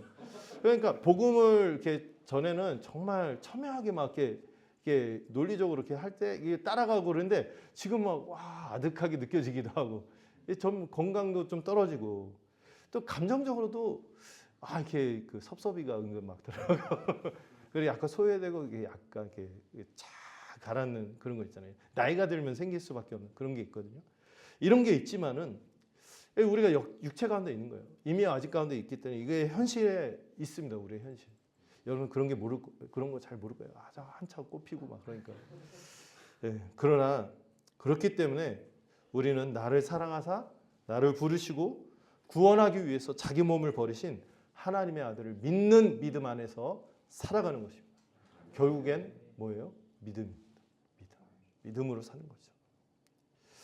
우리가 신앙생활이라고 하는 것은 우리가 은혜와 믿음으로 살아가는 것이지 여러분 절대로 자기 의나 자신의 공로를 의지하는 것이 아니라는 것을 기억하시기 바랍니다. 우리는 믿음으로 그리스도께서 우리에게 이미 이루시고 허락하신 것을 믿음으로만 온전히 누리는 것이죠. 그래서 여러분들 가만히 있다가 우리가 믿음이 생기나요? 그런데 밥 안 먹고 저는 왜 이렇게 힘이 없을까요? 눈에 힘이 떨어질까요? 잘 보이지 않네요. 그럼 어디선가 엄마의 음성 같은 소리가 들리죠. 밥 좀 처먹어라. 믿음은 뭘 먹어야 돼요? 믿음은 들음에서 나오고 들음은 그리스도의 말씀에서 나오는 거죠. 그래서 은혜 수단이라고 하는 거죠. 은혜 수단이 은혜 자체는 아니지만 왜 은혜의 수단을 우리가 사용하는지 알아야 돼요. 그 은혜를 다시 새롭게 하기 위해서 붙드는 거죠. 이 믿음을 불러일으키는 이 하늘의 진리, 이 신령한 지식, 이 복음을 배우고 우리의 마음을 날마다 새롭게 하는 거예요. 여러분 복음은 물리지 않습니다. 질리지 않습니다. 파면 팔수록 이 샘이 끝도 없이 흘러오는 것이 복음이에요. 우리 선배들은 2000년 다 이 복음의 이 깊은 우물에서 해갈하고 그 아래서 만족하고 보화를 누리고 살았어요. 그런데 자꾸 다른 거에 뭐가 더 있는 것처럼 얘기하는 거에 흔들리지 않으시기 바랍니다. 우리 이 복음을 들을 때 믿음으로 충만해지죠. 모든 것이 그리스도 안에 다 있음을 신뢰하는 것입니다. 그리고 그때 성령이 우리 안에 충만하게 역사하실 것입니다. 우리는 모든 것이 그리스도 안에 다 있음을 믿고 의를 의지하고 살아가는 자들입니다. 여기서 자유를 누리는 것이죠. 그게 바로 갈라디아서 5장 1절이 말하는 자유입니다.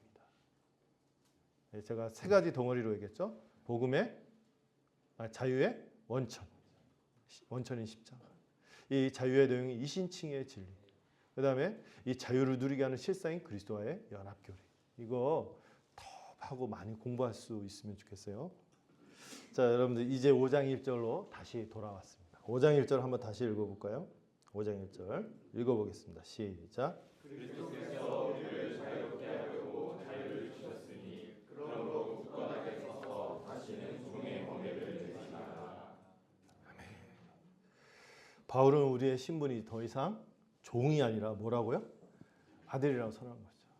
그리스도와 연합을 통해서 누리는 하나님 보실 때 그리스도로 옷 입은 자로서 우리를 아들이라고 하시는 그 은혜를 우리에게 선언하는 거예요. 이 진리를 굳게 믿어서 다시는 종의 멍에를 매지 말고 자유를 누리라고 합니다. 종의 멍에는 뭐죠? 다시 말하자면 율법의 지배 아래에 있는 거예요. 율법의 행위를 추구함으로. 그리스도로 말미암아 이미 벗어버린 이 율법으로 이 죄로부터 죽었을 뿐만 아니라 죄에 대해서 죽었지만 율법에 대해서도 죽은 거거든요. 그 그리스도와 연합했기 때문에 율법의 지배에서 벗어났어요. 그런데 왜 다시 거기로 들어가려고 하냐 이거죠. 종의 멍에를 다시 지려고 하지 말라는 것입니다. 여러분 우리는 자녀죠. 그리고 율법은 뭡니까? 율법은 나쁜 게 아니라 했죠. 그러나 율법의 한계에 대해서 말해요. 율법을 뭐라고 하죠? 파이다고고스. 초등교사. 옛날 몽학 선생이라고 해서 좀 어려운데 이 초등교사라고 했죠. 이 뭐죠? 그 어떤 일정 시기 성인이 되기까지 귀족의 자녀라 할지라도 노예한테 맡겨서 체벌도 하면서 훈육을 하면서 통제를 받고 성숙할 때까지 그 필요한 거죠. 안 그러면 사람 되기 힘드니까. 그래서 이렇게 했지만 이 성숙한 때 이 종이 와서 내 말 들어! 매 이렇게 하면 뭐라고 꺼져. 이런 아무것도 못하는 게 초등교사죠. 여기서 말하는 그 파이다고고스인데 여러분 율법은 나쁜 게 아니에요. 그러나 여러분 율법은 이제 칼빈이 그 거울로 비유했거든요. 우리의 죄를 막 짓지 못하게 하는 억제하는 제갈 용도도 있고 또 우리 자신의 어두움을 깊이 보도록 하는 거울 역할도 하죠. 그러나 또 믿는 신자한테는 한정적으로 이제 등불 역할을 한다. 성화에 귀한 어떤 지침을 주고 원리를 주니까. 그러나 이 자체는 여러분 그 표현이 참 적절한 것 같아요. 진단서이지 처방전이나 치료책은 아니라는 거예요. 우리의 상태가 어떤지를 보여주는 진단서일 뿐인 거죠. 여러분 우리가 사망진단서나 우리가 심각한 병이 있다는 것을 알게 되면 어떡하죠? 이거를 치유할 수 있는 유일한 수단은 그 의사이신 그리스도에게 달려갈 수밖에 없는 거예요. 도망가도록 하는 거예요. 그분에게 시선을 돌리라는 것이 율법인 것입니다. 율법은 의롭고 거룩하고 선하지만 여러분 분명히 이해해야 할 것은 구원에 대해서는 우리의 구원에 대해서는 율법은 무능해요. 이 율법으로는 우리가 구원을 얻을 수 없어요. 어떻게 구원을 이루는지 그 길은 보여줄 수는 있어요. 그러나 그 길을 걸어가게 하는 힘, 그 걸어가게 하는 마음은 절대 안 주는 게 율법이라는 것입니다. 그러나 이제는 그리스도가 왔어요. 우리는 믿음으로 그분 안에서 자녀가 됐기 때문에 이제 더 이상 종처럼 율법에 매일 수 없는 것입니다. 이미 그 앞에 4장에 보면 율법을 주시기 전에 이 400년 전에 아브라함 언약 때부터 하나님이 그 아브라함 언약을 사실 모세의 이 율법하고 비교하면은 헌법과 지방 구청 하위 지침서 이런 관계라는 거예요. 뭐가 더 근원적인 언약? 아브라함 언약이에요. 아브라함 언약 때 창세기 15장에서 하나님 어떻게 정하셨어요? 믿음으로 의롭게 여기시겠다고. 이미 그때 확정하신 거예요. 하나님은 이 약속, 하나님의 언약을 믿는 자를 자기 백성으로 삼으시고 자녀로 여기시기로 하신 거죠. 우리도 그리스도를 통해 이루어진 이 하나님의 새 언약, 이 새 언약을 믿음으로 의롭게 여겨지고 하나님의 자녀로 받아들여지는 것입니다. 사실 아브라함의 자손이 하나님 나라를 상속받는다고 했죠. 아브라함의 자손이, 여러분, 자식이라는 게 특히 아들이라고 표현할 때 여성 동지들 기분 나빠하면 안 된다고 했죠. 요즘 젠더 이슈 때문에. 그런데 아들은 젠더가 아니에요. 헤리티지, 상속권에 대한 얘기. 여러분들도 아들이십니다. 아들이에요. 아브라함의 자손은 뭐냐면 하나님 나라를 기업, 상속물로 받을 수 있다는 자격이 있다는 거예요. 근데 여러분, 이 하나님 나라 여러분 죄인이 들어갈 수 있을까요? 오직 의롭고 거룩한 자들만 들어갈 수 있어요. 그 자격을 갖고 있는 자들만 하나님 나라에 들어갈 수 있는데, 하나님 앞에서 이 하나님 나라의 상속권을 가질 수 있는 분은 누구밖에 없습니까? 오직 그리스도 한 분이에요. 이미 GBS 했을 거예요. 갈라디아서 3장 16절. 여럿을 가리켜 자손이라고 하지 않고 오직 한 분을 가리켜서 자손이라고 하셨다. 단수, 째라. 단수라는 거예요. 상속받을 수 있는 의로우신 자격, 하나님 앞에 서게 하고 그 나라에 들어갈 수 있도록 하는 분은 오직 그리스도밖에 없어요. 그런데 우리가 어떻게 의롭다함을 얻고 아브라함의 자손이 될 수 있습니까? 거기서 바울이 약간 워드플레이 비슷한 비유적으로 그분 한 분밖에 없다. 그러나 집합명사처럼 그분 안에서 우리가 같이 상속을 얻는다. 3장 29절에서 그 얘기를 하는 거죠. 우리가 어떻게 의롭다함을 얻고 아브라함의 자손이 되냐? 그리스도를 믿으면 우리가 그리스도와 연합하게 되거든요. 그래서 더 이상 개인이 아니라 그리스도 안에서 한 몸으로 완전히 새로운 존재가 되어서 집단으로 그 안에 그리스도로 옷 입은 자로서 이 상속권을 가진 자로서 그리스도 안에 있게 되는 것입니다. 그래서 그 나라의 상속을 받게 되는 것이죠. 그래서 우리는 사실 여러분 이 구원의 개념을 이해할 때 자꾸 상태의 변화로 이해하면 안 돼요.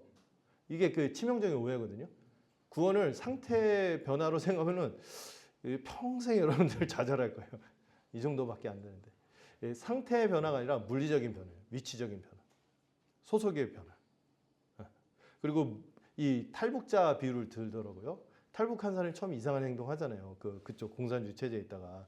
그러나 이 소속이 바뀌고 그 위치가 바뀌면 자연스럽게 그 환경과 그 안에 있는 새로운 인격, 새로운 신분과 이것 때문에 위상이 달라지죠. 삶이 달라지잖아요.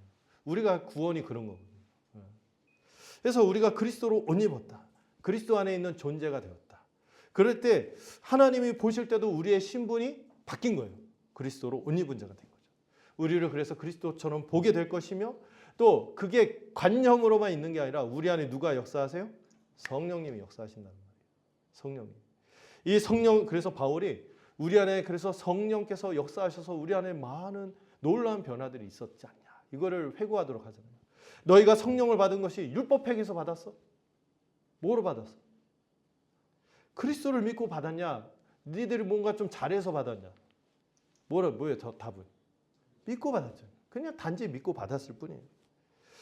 그리고 바울이 이 성령을 받고 우리가 하나님을 아빠, 아버지라고 부를 수 있는 거. 우리 안에 이 새 생명의 역사를 일으킨 것은 뭐로 된 거예요? 오직 그리스도를 믿음으로 된 것입니다. 그런 말씀도 있잖아요. 누구도 성령이 아니고서는 예수를 주라 할 수 없다 그랬어요. 이런 놀라운 고백을 하고 성령께서 그 역사를 하고 또 성령은 또 여러분들 잘 알다시피 누구의 영이십니까? 그리스도의 모든 것을 우리에게 적용하는 그리스도의 인재와 능력을 가져오는 그리스도의 영이신 거죠. 이 성령이 우리에게 그리스도의 모든 공로와 성취를 우리에게 주시는 것입니다. 이 그리스도께서 율법의 저주와 요구를 다 치르셨기 때문에 아들의 명분을 우리에게 주신 것입니다. 그 아들의 영이신 성령이 우리 마음에 임해서 아빠, 아버지라 부르는데 여러분들 그래서 기도할 때 하나님이 이웃집 아저씨가 아니라 정말 우리 아버지로 다가온 거예요. 이 내적 친밀감. 우리가 아빠, 아버지라고 부르고 그분을 의존하고 정말 모든 일상에서 선하신 걸로 넘치도록 우리를 돌보시고 살갑게 우리를 다뤄가시는 것을 신뢰하게 되는 거죠. 기도할 때마다 그것을 누리게 되는 거예요. 그러므로 이제 아들됨을 믿고 다시는 내가 무엇인가 해야지 하나님께 거래 형식으로 받는 그런 종 노릇하지 말라는 거죠. 종의 멍에를 매지 말라는 거예요. 율법의 행위는 자기에 지나지 않습니다. 하나님 옆에 절대 서지 못하게 하는 거예요. 이때 당시 이 갈라디아 교회를 위협했던 게 뭐죠? 할례가 있었어요. 절기가 있었고 또 온갖 사람이 이렇게 하면은 좀 남들이 볼 때 그럴듯하다고 여기는 이런 방식들, 이 행위들은 초등학문에 지나지 않는다. 하나님이 결코 받을 수 없는 똥에 지나지 않는 거죠. 그 유명한 비유 있지 않습니까? 비엔나 소시지. 하나님 제가 이런 것들을 했으니 복 받을만 하지 않습니까? 하고 이게 딱 꺼내와. 그러면 그 정말 내가 최고와 최선의 의도를 가지고 열심히 한 걸 가지고 하나님 앞에 딱 드리는 순간 비엔나 소시지처럼 뭐가 따라오는 거예요? 죄 따라오는 데다가 칼빈이 오염된 선이라는 얘기를 했어요. 그 내가 최고와 최선으로 하나님께 드렸다고 하는데 그 비엔나 소시지 끝에 뭐가 묻어 있어? 똥이 묻어 있는 거예요. 우리의 그 마음이 이미 그런 죄로 깊이 물들어 있기 때문에 그런 걸로 어이없게도 하나님 앞에 자랑하는 것이죠. 차라리 지키려면 다 지키든지 그렇지 못하면은 여러분 율법의 저주 아래로 다시 돌아가는 거죠. 여러분 우리는 아들입니다. 종이던 옛사람은 죽었어요. 오직 예수를 믿을 때만 이 모든 죄사함뿐만 아니라 이 완전한 의로움, 이 의롭다함의 은혜도 받은 것이죠. 성령을 통해서 우리는 거듭났고 아들의 영이신 성령이 우리로 하나님을 아빠 아버지라고 부르게 합니다. 하나님은 결코 여러분들의 행위로 여러분을 판단하시지 않죠. 그리스도께서 행하신 것으로 여러분을 바라보시는 거예요. 믿음으로. 믿음 안에 있을 때. 그래서 이 팀켈러가 저는 그 책이 참 좋아요. 탕부 하나님. 이 탕자의 아버지. 막 해프고 너무 말도 안 되는 그런 사랑을 베푸는. 저는 너무 부질없는 짓 같고, 저 애 망칠 것 같고, 그렇게 맹목적으로 사랑을 베푸시는 그 탕부 하나님이라고 표현한 것처럼 우리 하나님 우리를 대할 때 그렇다는 거예요. 여러분 하나님에 대한 그 주관적인 느낌, 이것도 율법주의라고 하죠. 그거 벗어나야 돼요. 여러분 탕자가 돌이키기 전에 아버지가 어떻게 합니까? 이미 동네 어귀에서 그 아들이 언제 돌아오는지 하염없이 그 지평선을 바라보고 기다리잖아요. 그를 향해서 종일토록 팔을 벌리고 서 있는 그 아버지 달려올 때 그 아들은 쭈뼛쭈뼛 오는데 그 당시 아버지는 그 유교하고 비슷하거든요. 그런데 그 채통이고 뭐가 없이 막 달려가서 그 아이를 껴안고 막 그 냄새나는 아이를 그대로 끌어안고 뽀뽀하고 그런 아버지처럼 우리를 있는 모습 그대로 이 믿는 자인 우리를 받으시고 그리스도처럼 우리를 바라보시고 절절하게 사랑하시는 것입니다. 여러분 이 모든 정죄에서 자유하고 하나님에게 받아들여지기 위해서 우리가 그 애써 어떤 이 강박감, 이 요구에서 자유하기 바랍니다. 이미 아들이 된 것이죠. 성령의 역사로 이런 확신이 가득하시길 바랍니다. 사실 이 복음을 말하고 이렇게 할 때 어떤 분들은 그렇게 하면 성도들이 잘 살까요? 이렇게 거룩하게 살까요? 오히려 망치는 거 아닙니까? 그 탕부 하나님에 대한 이미지에서 그 사람들이 느끼는 것처럼 그렇게 할 때가 있어요. 저도 목회 현실 가운데서 정말 이렇게 고단하거든요. 힘든 상황들 많이 겪거든요. 근데 제가 그 위로가 되는 이야기를 들었어요. 어떤 목회자가 굉장히 그 매너리즘에 빠졌어요. 굉장히 마음이 무너졌고, 그래서 이 토마스 군인이라는 목사님에게 찾아가서 자기도 그렇고 내가 목양하는 성도들의 신앙이 내가 문제인가? 안 바뀌어. 너무 있는 그대로 맨날 가르친다고 했는데 안 바뀌는 거고 잘하지 않고 성숙하지 않고 막 이러니까 너무 고통스럽다고. 내가 목회자 자격도 없는 것 같고 내가 이 교회 와서 내가 뭐 하고 있는지도 모르겠고 힘들다 이렇게 얘기했을 때 이 구딘 목사님이 그렇게 말했대죠. 지그시 바라보면서 자네가 뭐 자격이 없다고 생각하고 막 그러는데 자네가 짓고 있는 가장 큰 죄를 빼놓고 이야기하고 있군. 뭐냐면 불신앙의 죄를 갖고 있다. 자네는 지금 자네의 죄악을 용서하시고 우리의 본성을 거룩하게 하시는 주 예수 그리스도를 전혀 의지하지 않고 있다. 그 얘기를 하는 순간 이 목사님이 자신이 자기를 추구하는 신앙에 빠져 있었고 하나님의 거저 주시는 의를 의지하는 신앙이 아니었다는 것을 깊이 깨달았다. 그래서 이 자기의를 고집하는 이 세상에서 벗어나서 이 그리스도께서 주신 자유를 누리기 시작했다. 율법주의에 사로잡혀 있던 이 과거를 떨치고 이 새롭게 복음을 전하고 복음을 믿고 간직하고 복되게 살아간 것이죠. 우리 모두 이 복음이 주는 자유를 제대로 만끽할 수 있기를 바랍니다. 오직 믿음으로 그리스도로부터 주어지는 이 은혜의 선물을 받고 거듭난 새 생명으로 그리스도처럼 살아가시기를 바랍니다. 이렇게 하면 왠지 끝내야 될 것 같지만 저에게 주어진 시간이 언제까지죠? 30분까지인가요? 그때까지만 할 수 있는 대로 해서 12절까지 읽은 거는 앞으로 이렇게 할 거다. 오늘 이걸 다 마친다 이런 건 아니에요. 할 수 있는 만큼 하고 내일 또 이어서 하겠습니다. 자, 2절에서 6절 한번 여러분들 다시 한번 읽어보겠습니다. 같이 한번 읽어볼까요? 2절에서 6절 시작. 바울은 너희에게 말하노니 너희가 만일 할례를 받으면 그리스도께서 너희에게 아무 유익이 없습니다. 내가 할례를 받는 각 사람에게 다시 전하노니 그는 율법 전체를 행할 의무를 가진 자라. 율법 안에서 율사함을 받게 하는 너희는 그리스도에게서 끊어지고 은혜에서 떨어진 자로다. 우리가 성령으로 믿음을 따라 그의 소망을 기다리노니 그리스도의 전 안에서는 할례나 무할례나 그럴 게 없으되 사랑으로서 역사하는 믿음뿐이니라. 아멘. 자, 여기서도 2장 16절처럼 선명한 대조가 나옵니다. 무엇이 아니라 할례가 아니라 그리스도 안에 있는 믿음만이 뭐가 있다? 유익이 있다. 다른 말로 효력이 있다. 유익은 뭐예요? 이미 2장 16절에서 말한 우리를 구원에 이르게 하는 하나님의 의. 그 의를 가져다 주는 것이 그리스도 안에 있는 믿음이죠. 할례가 그런 거 가져다 주지 않아요. 그리고 우리 실제로 거룩하게 살아가는 효력도 어디 안에 있어요? 할례에서 나오는 게 아니에요. 그리스도 안에 있는 믿음에서 우리를 거룩하게 하는 힘도 거기에서 나온다. 믿음에 있다는 거예요. 그리스도 안에 있는 믿음. 그래서 바울은요, 할례를 받으면 그리스도께서 우리에게 아무 유익이 없다고 경고하고 있어요. 그것도 그 바울이 말하는 양식을 보면 사도로서 자신의 권위를 모든 것을 걸고 말하는 것처럼 힘주어서 말해요. 지금 이 갈라디아 교회의 현안이 뭐예요? 할례였어요. 할례. 할례가 뭐길래 좀 단체로 싸게 해준다니까 뭐 좀 할 수도 있지 뭐. 이거 딱 그 생리현상이 있을 때마다 뭐가 있는 것 같고 좋잖아 이렇게 생각할 수 있는데 그렇게 넘어갈 문제가 아니었다는 거예요.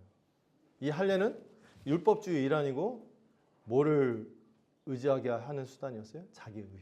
자기의를 의지하게 하는 수단이었거든요. 사실 할례 자체는 좋은 거예요, 나쁜 거예요? 원래 유대인들에게는 귀한 거였어요. 이스라엘 백성이 이 하나님과 언약 관계 안에 들어가 있음을 나타내는 언약 백성의 이 표징, 표지가 아니라 표징. 구약의 것들은 표징이라고 해요. 상징이니까. 모형이고 상징이니까 표징이고, 신약 시대 때 주어지는 언약 백성의 표지는 뭐죠? 성령 세례죠. 이 표징이에요. 표징. 귀한 거예요. 사실 이거 누가 제일 처음 이렇게 주어졌죠? 아브라함 어떤 인생입니까? 소망 없는 인생. 죽은 것 같고 없는 것 같은 인생. 그 인생 이 아브라함으로서는 절대 이삭이라는 그 약속된 자손이 나을 수가 없어요. 완전히 죽은 몸이거든요. 그런 몸을 하나님이 확인 사살 같은 게 할래요. 그래서 이 아브라함을 이제 완전히 아브라함이 아니라 아브라함으로 거듭나게 하고 완전히 새 존재로 내가 바꾸고 이 모든 것이 주어지는 것이 오직 전능하신 나의 주권적인 은혜로 되는 거다. 이걸 나타내는 것이 할례였어요. 하나님의 백성을 만드시는 은혜를 드러내는 통로였고 믿음을 불러일으키는 수단으로 아브라함에게 줬던 것이 할례라는 수단이었죠. 근데 이걸 또 오해할까 봐 모세를 통하여 신명기에서 뭐라고 얘기합니까? 이 할례는 육체가 아니라 어디에 받아야 돼? 마음과 귀에 받아야 되는 거다. 표면적 유대인이 진짜 유대인이 아니야. 이면적 유대인이 유대인이야. 이 할례는 하나의 표징에 불과한 거예요. 은혜를 의지하는 믿음이 없다면은 그 행위는 표징이잖아요. 상징에 지나지 않는 거예요. 그러나 거짓 교사들은 이 할례 자체가 마치 구원의 조건이 되는 것처럼, 자격을 갖추는 것처럼 왜곡한 것입니다. 이렇게 해야지 하나님의 백성답지. 하나님의 백성. 물론 세 관점은 이거를 자꾸 교회론적으로만 접근하니까 문제인데 하나님에게 완전히 의롭다고 구원 얻는 백성으로 여겨지는 이런 것도 같이 얘기해야 되죠. 이렇게 왜곡한 거예요. 여러분 어떤 율법, 행위의 기준, 공로 이런 것들을 의지하는 것은 결국에 바울이 경고하는 게 뭐예요? 그리스도와 그분이 주신 모든 은혜를 무익하게 만든다고 경고하는 거죠. 할례를 받는 것은 결국 어떻게 하겠다는 거예요? 그거 하나만 받는 건 줄 알았죠. 아니라는 거예요. 그거와 더불어 결국에는 전체 율법을 행할 의무를 지니겠다는 것과 마찬가지 의미를 갖는 거예요. 할례는 종의 멍이에요. 율법의 저주 아래 돌아가겠다는 사인인 거죠. 오직 그리스도로 충분하고 그리스도만으로 그리스도의 은혜로 충분합니다가 아니라 그거로 충분하지 않고 사실 이게 더 필요하네요. 근데 그것만 있는 줄 아세요? 아까 댐이 균열이 생긴 모든 게 막 들어오듯이 다른 것도 막 들어오게 돼 있는 거예요. 십자가 은혜를 부정하는 자기의인 것입니다. 복음의 가장 큰 적이 자기의죠. 자기의. 그리스도의 형벌 대속적 죽음으로는 부족하다는 거예요. 이게 어떤 의미인지 아세요? 하나님이 영원전부터 이끌어오신 구원 경륜을 부정하는 거예요. 그리스도께서 친히 오셔서 이루신 그 모든 고난과 인생으로 오셔서 우리의 모든 걸 채우라고 우리의 모든 연약함과 이런 것들을 견디면서 그 이루시고 죽음의 지옥과 같은 것들, 지옥 고통을 다 체험하셔서 다 겪으셔서 이루신 성취를 부정하는 거예요. 성령께서 역사하셔서 우리 안에 성령세례의 표지가 주어진 것을 인정하지 않는 게 할례를 받아들이겠다는 거예요.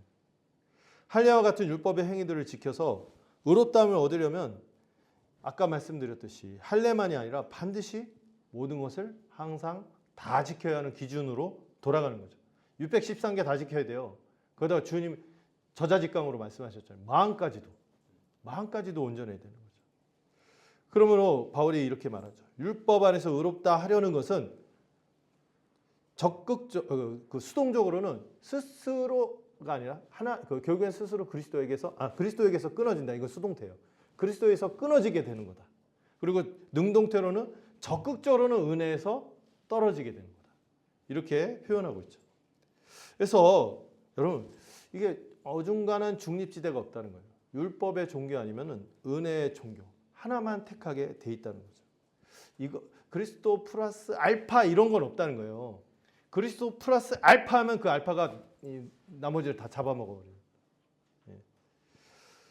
그리스도의 구원의 원인이나 조건으로 달 수 있는 것은 없는 것입니다. 그리스도의 어떤 것을 더하는 순간 그리스도를 잃어버린다는 거죠. 그래서 우리 믿음의 선배들이 오직 은혜, 오직 믿음, 오직 그리스도. 구원은 그리스도만으로도 충분하다. 이렇게 고백한 거죠. 그래서 우리의 구원이 오직 그리스도와 은혜를 통해서 된 것임을 확신하십시오. 좀 더 유의해야 되고 부연할 게 있다면 믿음도 좀 오해가 많이 있어요. 믿음을 공로로 오해하기도 합니다. 믿음도 공로가 아닌 것을 주의해야 돼요. 제가 믿어서 구원받았지요.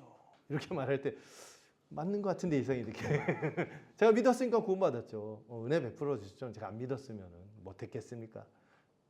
이상하죠. 믿음도 공로로 왜곡될 수 있어요. 많은 경우는 그 믿음 자체를 오해해요. 믿음을 그 자체 강도가 있는 거, 어떤 정도가 더 다른 사람보다 비교 우위에 있거나 더 큰 믿음, 교회 이름 이단 교회가 그런 게 있죠. 큰 믿음 이런 게 있어야지 좀 차별화되는 있는 것처럼 말하는데, 그래서 언제 태어났냐, 언제 거듭났냐, 난 그때 거듭났고 그때 내 생일이다, 그때 아니었으면 난 구원 못 받았다. 아니죠. 근원적으로 더 중요한 건 by grace. 믿음은 이를 가져오는 through faith. 수단과 통로에 불과하다는 거죠. 믿음은요, 그 자체 강도보다 뭐가 중요해요? 여러분, 믿음을 사람들이 많이 오해하는 것 중에 하나가 내가 믿음이 부족해서, 믿음이 연약해서, 믿음이 막 커서 작고 이런 게 아니에요. 믿음은요, 절묘한 비유가 있는데 거지가 동냥하게 해서 내민 팔과 같다는 거예요. 이거 가지고 내가 다른 사람보다 저 괜찮은 믿음 있나요? 내가 다른 사람보다 팔에 힘줄이 3개 더 튀어났어요. 손가락이 남보다 길어요. 이런 거로 내세울 수 없는 게 은혜를 가져오는 수단인 믿음이라는 거죠. 믿음은요, 그 자체의 강도보다 무엇을 믿느냐, 내용, 또 누구를 향하느냐. 믿음의 대상이 결정적으로 중요한 거죠. 많은 사람들이 이 믿음의 강도에 집중하지 믿음의 내용이 뭔지, 우리가 믿는 대상이 무엇인지를 자꾸 놓쳐요. 그리스도와 그의 은혜 어떤 것도 이 하나님의 의의 기준에 도달할 수 없습니다. 율법이 요구하는 온전한 사랑의 요구, 완전한 의에 도달할 수 없죠.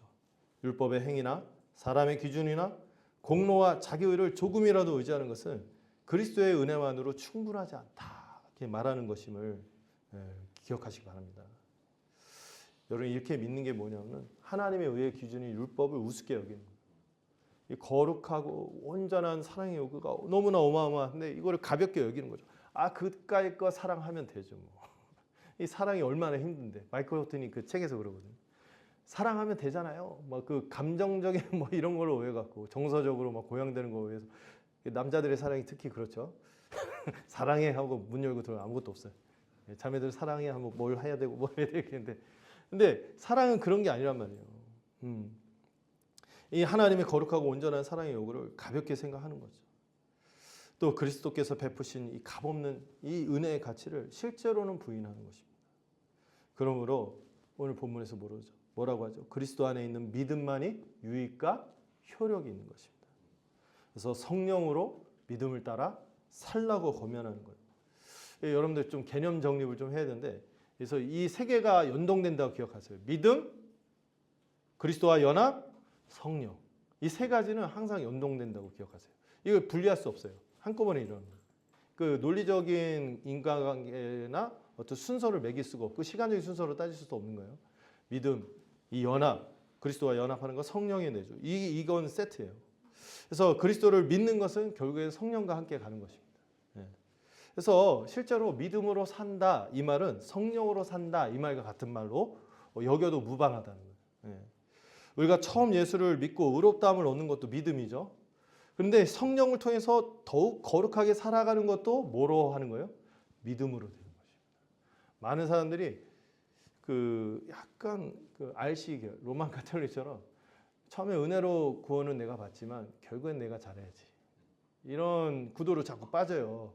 결국에 세 관점의 구도도 그렇게 빠집니다. 세미펠라기우스라고 욕하는 게 그런 이유 때문이죠. 성령을 통해 더욱 거룩하게 살아가는 것도 뭔가 내가 더 그때 불이 나게 뭘 해서 그때 뭐 보충한다 이런 식으로 가면 망하는 거예요. 믿음으로 시작해서 믿음으로 마치는 것입니다. 그래서 바울이 3장 3절에서 뭐라고 합니까? 믿음이 아니라 율법의 행위를 다시 의지하려는 사람들에게 성령으로 시작해놓고는 결국에 육체로 마치겠느냐, 이렇게 책망한 것이죠.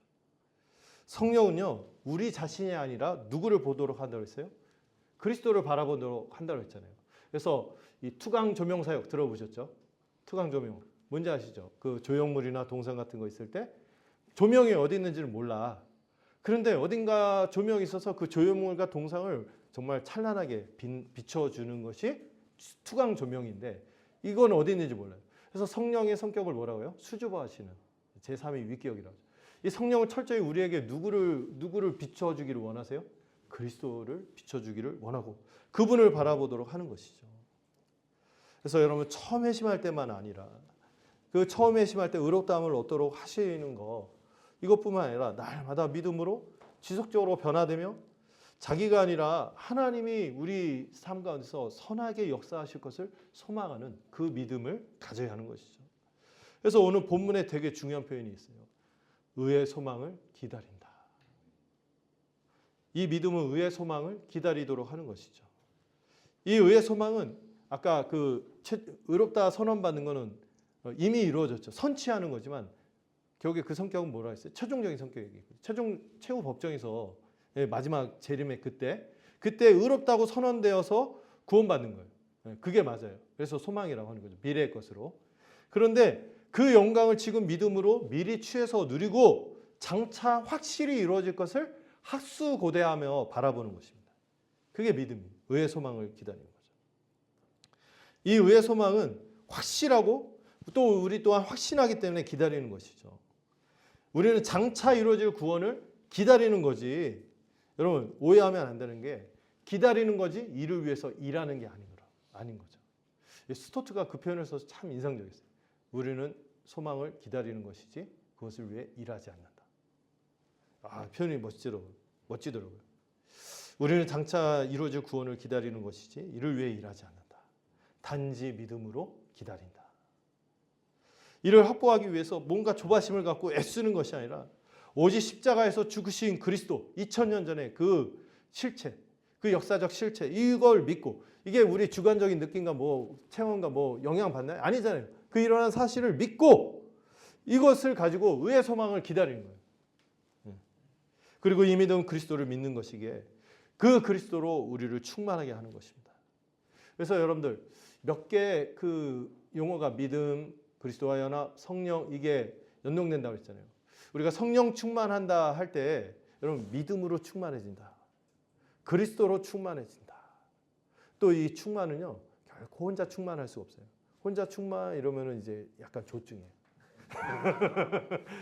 함께 항상 그리스도 세 존재로서 한 몸으로 그리고 교회로 함께 충만해지는 것이죠.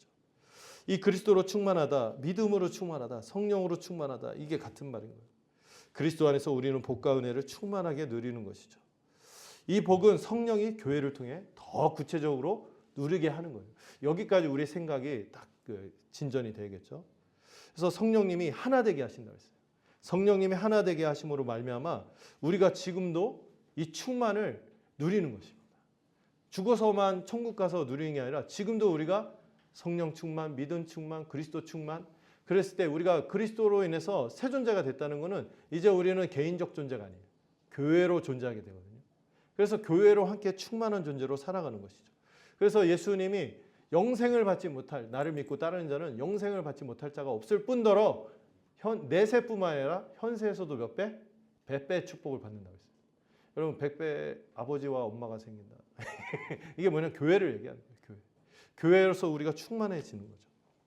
왜냐하면 여러분 내가 그리스도와 연합했어요. 그분과 하나가 됐는데 세상에 나는 그냥 개인으로서 연합한 줄 알았더니 들어가고 보니까 내가 믿고 그리스도와 연합했더니 내 존재 자체가 어떤 존재야?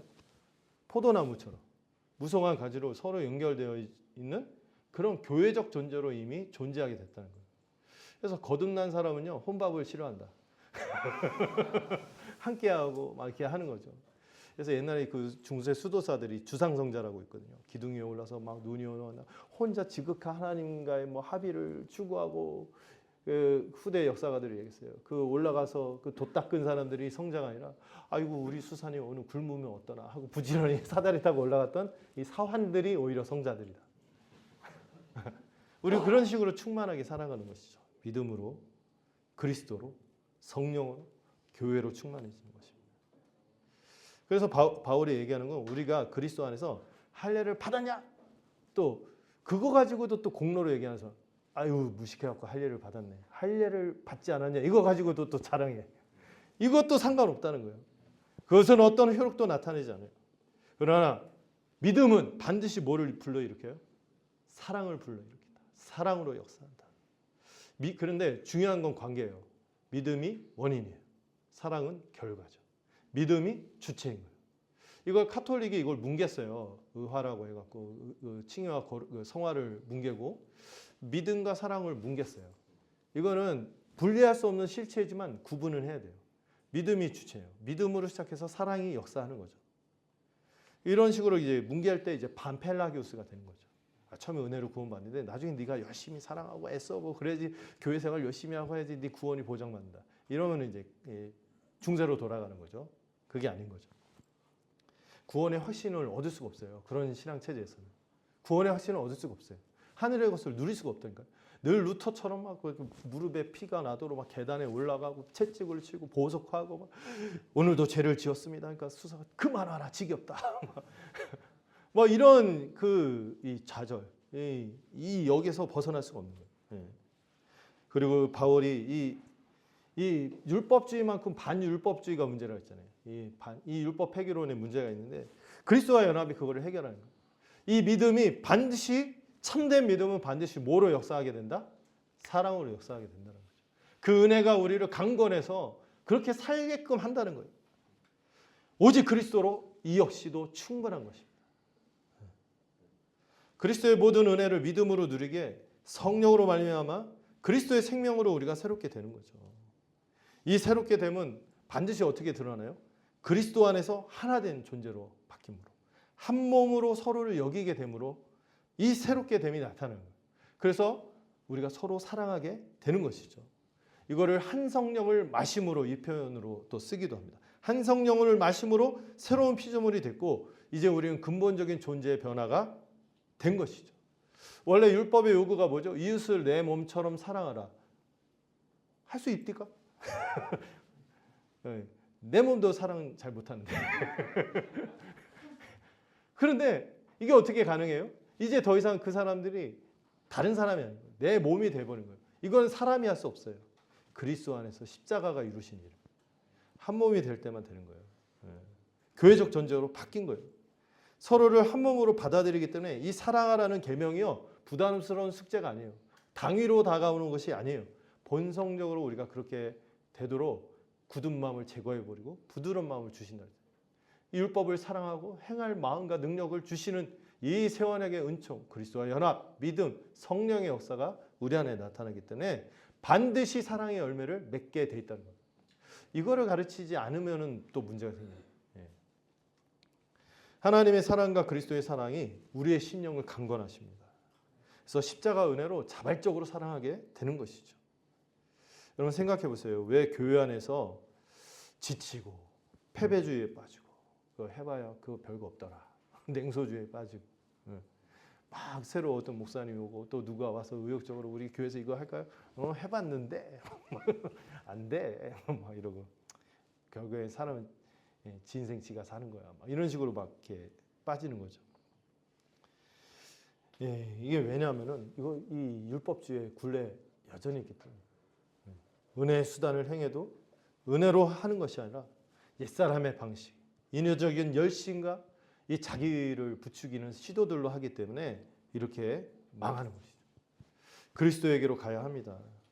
우리의 짐을 맡기고 힘을 빼야 돼요. 그렇지 않으면 율법주의에 빠지든지 아니면 율법 폐기론에 빠지든지. 그래서 이 사랑이 없는 방종주의라고 하죠. 그냥 놔버리는 거예요. 어차피 안 되는 거. 그냥 인생 사는 거야. 내 원하는 대로 살지 뭐. 하면서 오랜 신앙생활하다 지친 사람들이 결국에 그렇게 서서히 식어지는 거예요. 둘 다 하나님의 사랑을 모르기 때문이죠. 둘 다 하나님을 향한 사랑과 순종을 짐으로 여기기 때문에 나타나는 현상입니다. 여러분 복음의 은혜가 무엇인지 깊이 아십시오. 여기에 깊이 젖어들어야 하는 거예요.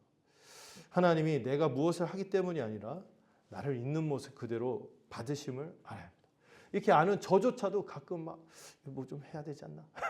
이렇게 내가 이렇게 안 되는 게 결국엔 이게 아닌가 하면서 막 눌리고 막 주저앉아갖고 계속 원래 목회를 하면은 막 한 몇 년 정도 하면 내가 그동안 있으니까 막 사람이 막 늘어나고 막 하면 사람이 팍팍 바뀌고 목사님 그렇습니다. 막 이런 변화 나타날 줄 알았는데 막 지지부진한 거 그래서 막 그런데 이 구딘 목사님의 이 권면이 생각나요 그때마다. 내가 여전히 불신앙에 거기서 못 벗어나는 거예요. 다시 믿음으로 돌아가는 거죠. 여러분 하나님이 우리가 무엇을 하기 때문이 아니라 이 십자가에서 강력히 증거하는 것은 우리를 있는 모습 그대로 받으신다는 거예요. 하나님이 날 사랑하기 때문에 이제는 더 이상 그걸 알기 때문에 이 십자가의 성광을 봤는데 죄를 막 짓고 다니고 계속 그 안에 있는데 꺼림직하지도 않고 막 나는 당당하다 이런다고요? 있을 수가 없는 거죠. 오히려 그게 너무 끔찍하고 그 십자가를 봤기 때문에 그렇게까지 하나님이 처리할 수밖에 없는 이 죄라는 것을 아는데 그걸 어떻게 가까이 할 수 있습니까? 그분을 실망시키기가 어려워요. 그분이 실은 너무 큰 대가를 받기 때문에 이거를 어떻게 이렇게 부정할 수 있어요? 로이드 존스가 기가 막히게 말했어요. 우리가 거룩하게 살려고 하고 사랑하려고 하는 동기는 마치 국법을 어기면은 사형 이거에 대한 두려움 때문에 행하는 게 아니야. 우리가 더 두려워하는 게 뭐냐면은 그분이 나를 그렇게 사랑하고 그렇게 나를 사랑하시는데 그 사랑을 실망시킬까 봐 그게 더 두려워서 거룩과 사랑으로 가게 되는 것이다. 공산주의 보세요. 막 서로 나눠라 이렇게 막 안 그러면 총살하면서 뒤로 꼽을 치고 막 간부들만 배부르고 그러잖아요.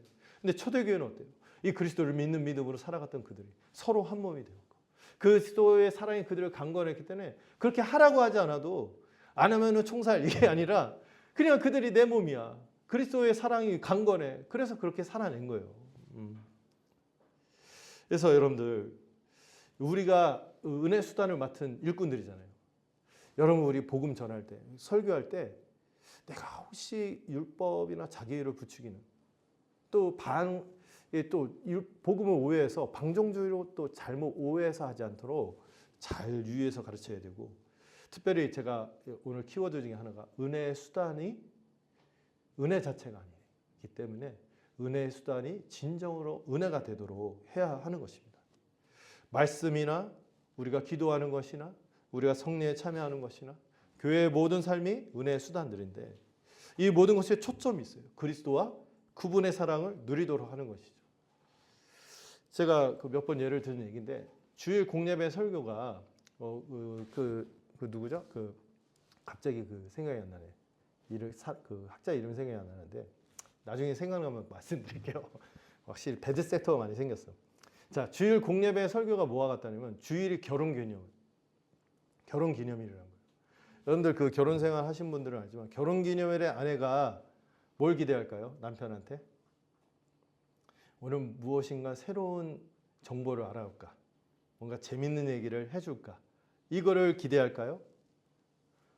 그 아내들이 대부분 기대하는 거는 여전히 남편이 나를 사랑하는구나. 이 고백을 듣고 그것을 더 원한다는 거죠.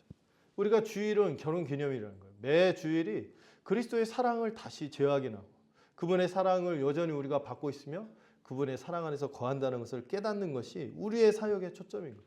또 우리가 먼저 그거를 누려야겠죠. 그리고 우리의 기도도 마찬가지죠. 뭔가 숙제를 하고 뭔가 입력값을 할 때 기도는 마일리지야 막 이런 얘기하는 것도 들어봤어요. 예, 기도할 때도 우리가 그리스도 안에서 탕부 하나님, 탕부 아버지로서 우리를 있는 그대로 받으시는 하나님에게 그렇게 하나님이 나를 향해서 그런 분이구나 한 것을 믿고 아빠 아버지 이런 내적 친밀한 가운데서 나가야 하는 거죠. 우리의 모든 설교를 돌아보십시오. 그것을 계속 되새기게 하는 거예요. 우리 은근 그런 뉘앙스 하지 않나요? 이거 하면 하나님이 여러분을 싫어할 거예요. 하나님이 여러분을 싫어할 거예요. 하나님이 이거 하지 않으면 이렇게 할 거예요. 주일학교에서 많이 하죠. 여러분 일찍 오지 않으면 하나님이 싫어하십니다. 지가 싫은 거죠. 하나님은 여러분들 여전히 사랑하고 막 그러지만 저랑 신앙생활 오래 하기 때문에 그 지혜가 있다면 저랑 오래 신앙생활 할 거라 알아서 고치십시오. 이렇게 말하지. 하나님에 대해서 왜곡된 느낌 이런 거 갖지 않도록 우리가 유의해야겠죠. 우리의 모든 설교가 그리스도의 사랑을 되새기도록 해야 하는 것입니다. 그리고 모든 교회 교제도 그저 친한 친분으로 친한 것이 아니라 우리가 사랑받은 자로서 그 사랑을 나누는 자들이다. 그리스도의 피로 묶여진 것을 알고 서로 환대하고 그럴 때만 서로 연약함, 못남, 지지부진하고 막 이렇게 더디고 이런 것들을 견딜 수 있어요. 환대할 뿐만 아니라 기다리는 공동체가 되는 거죠. 성찬할 때 바울이 권면하겠죠. 기다리라. 그들이 와서 동참할 때까지 기다리라.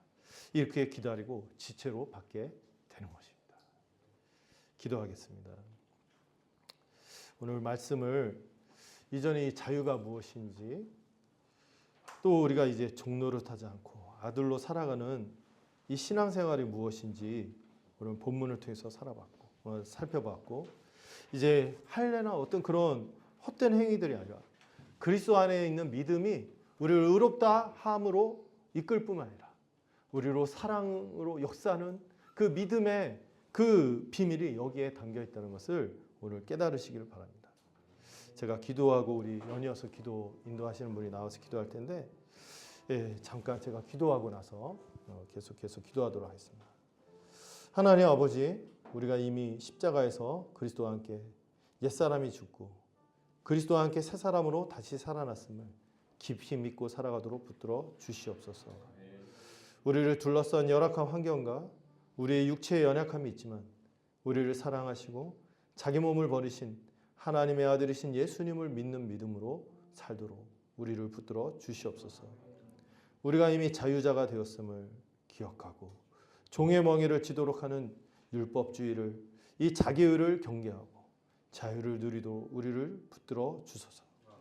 육체의 기회를 삼아서 옛사람의 모습으로 돌아가게 하는 이 율법 폐기론 방종주의를 벗어나고 거룩의 열매인 사랑의 삶을 살아가도록 이 진리를 바로 깨닫고 붙들도록 우리의 심령에 깨달음을 허락하여 주시고 믿음을 더하여 주시옵소서. 예수님의 이름으로 기도드렸습니다.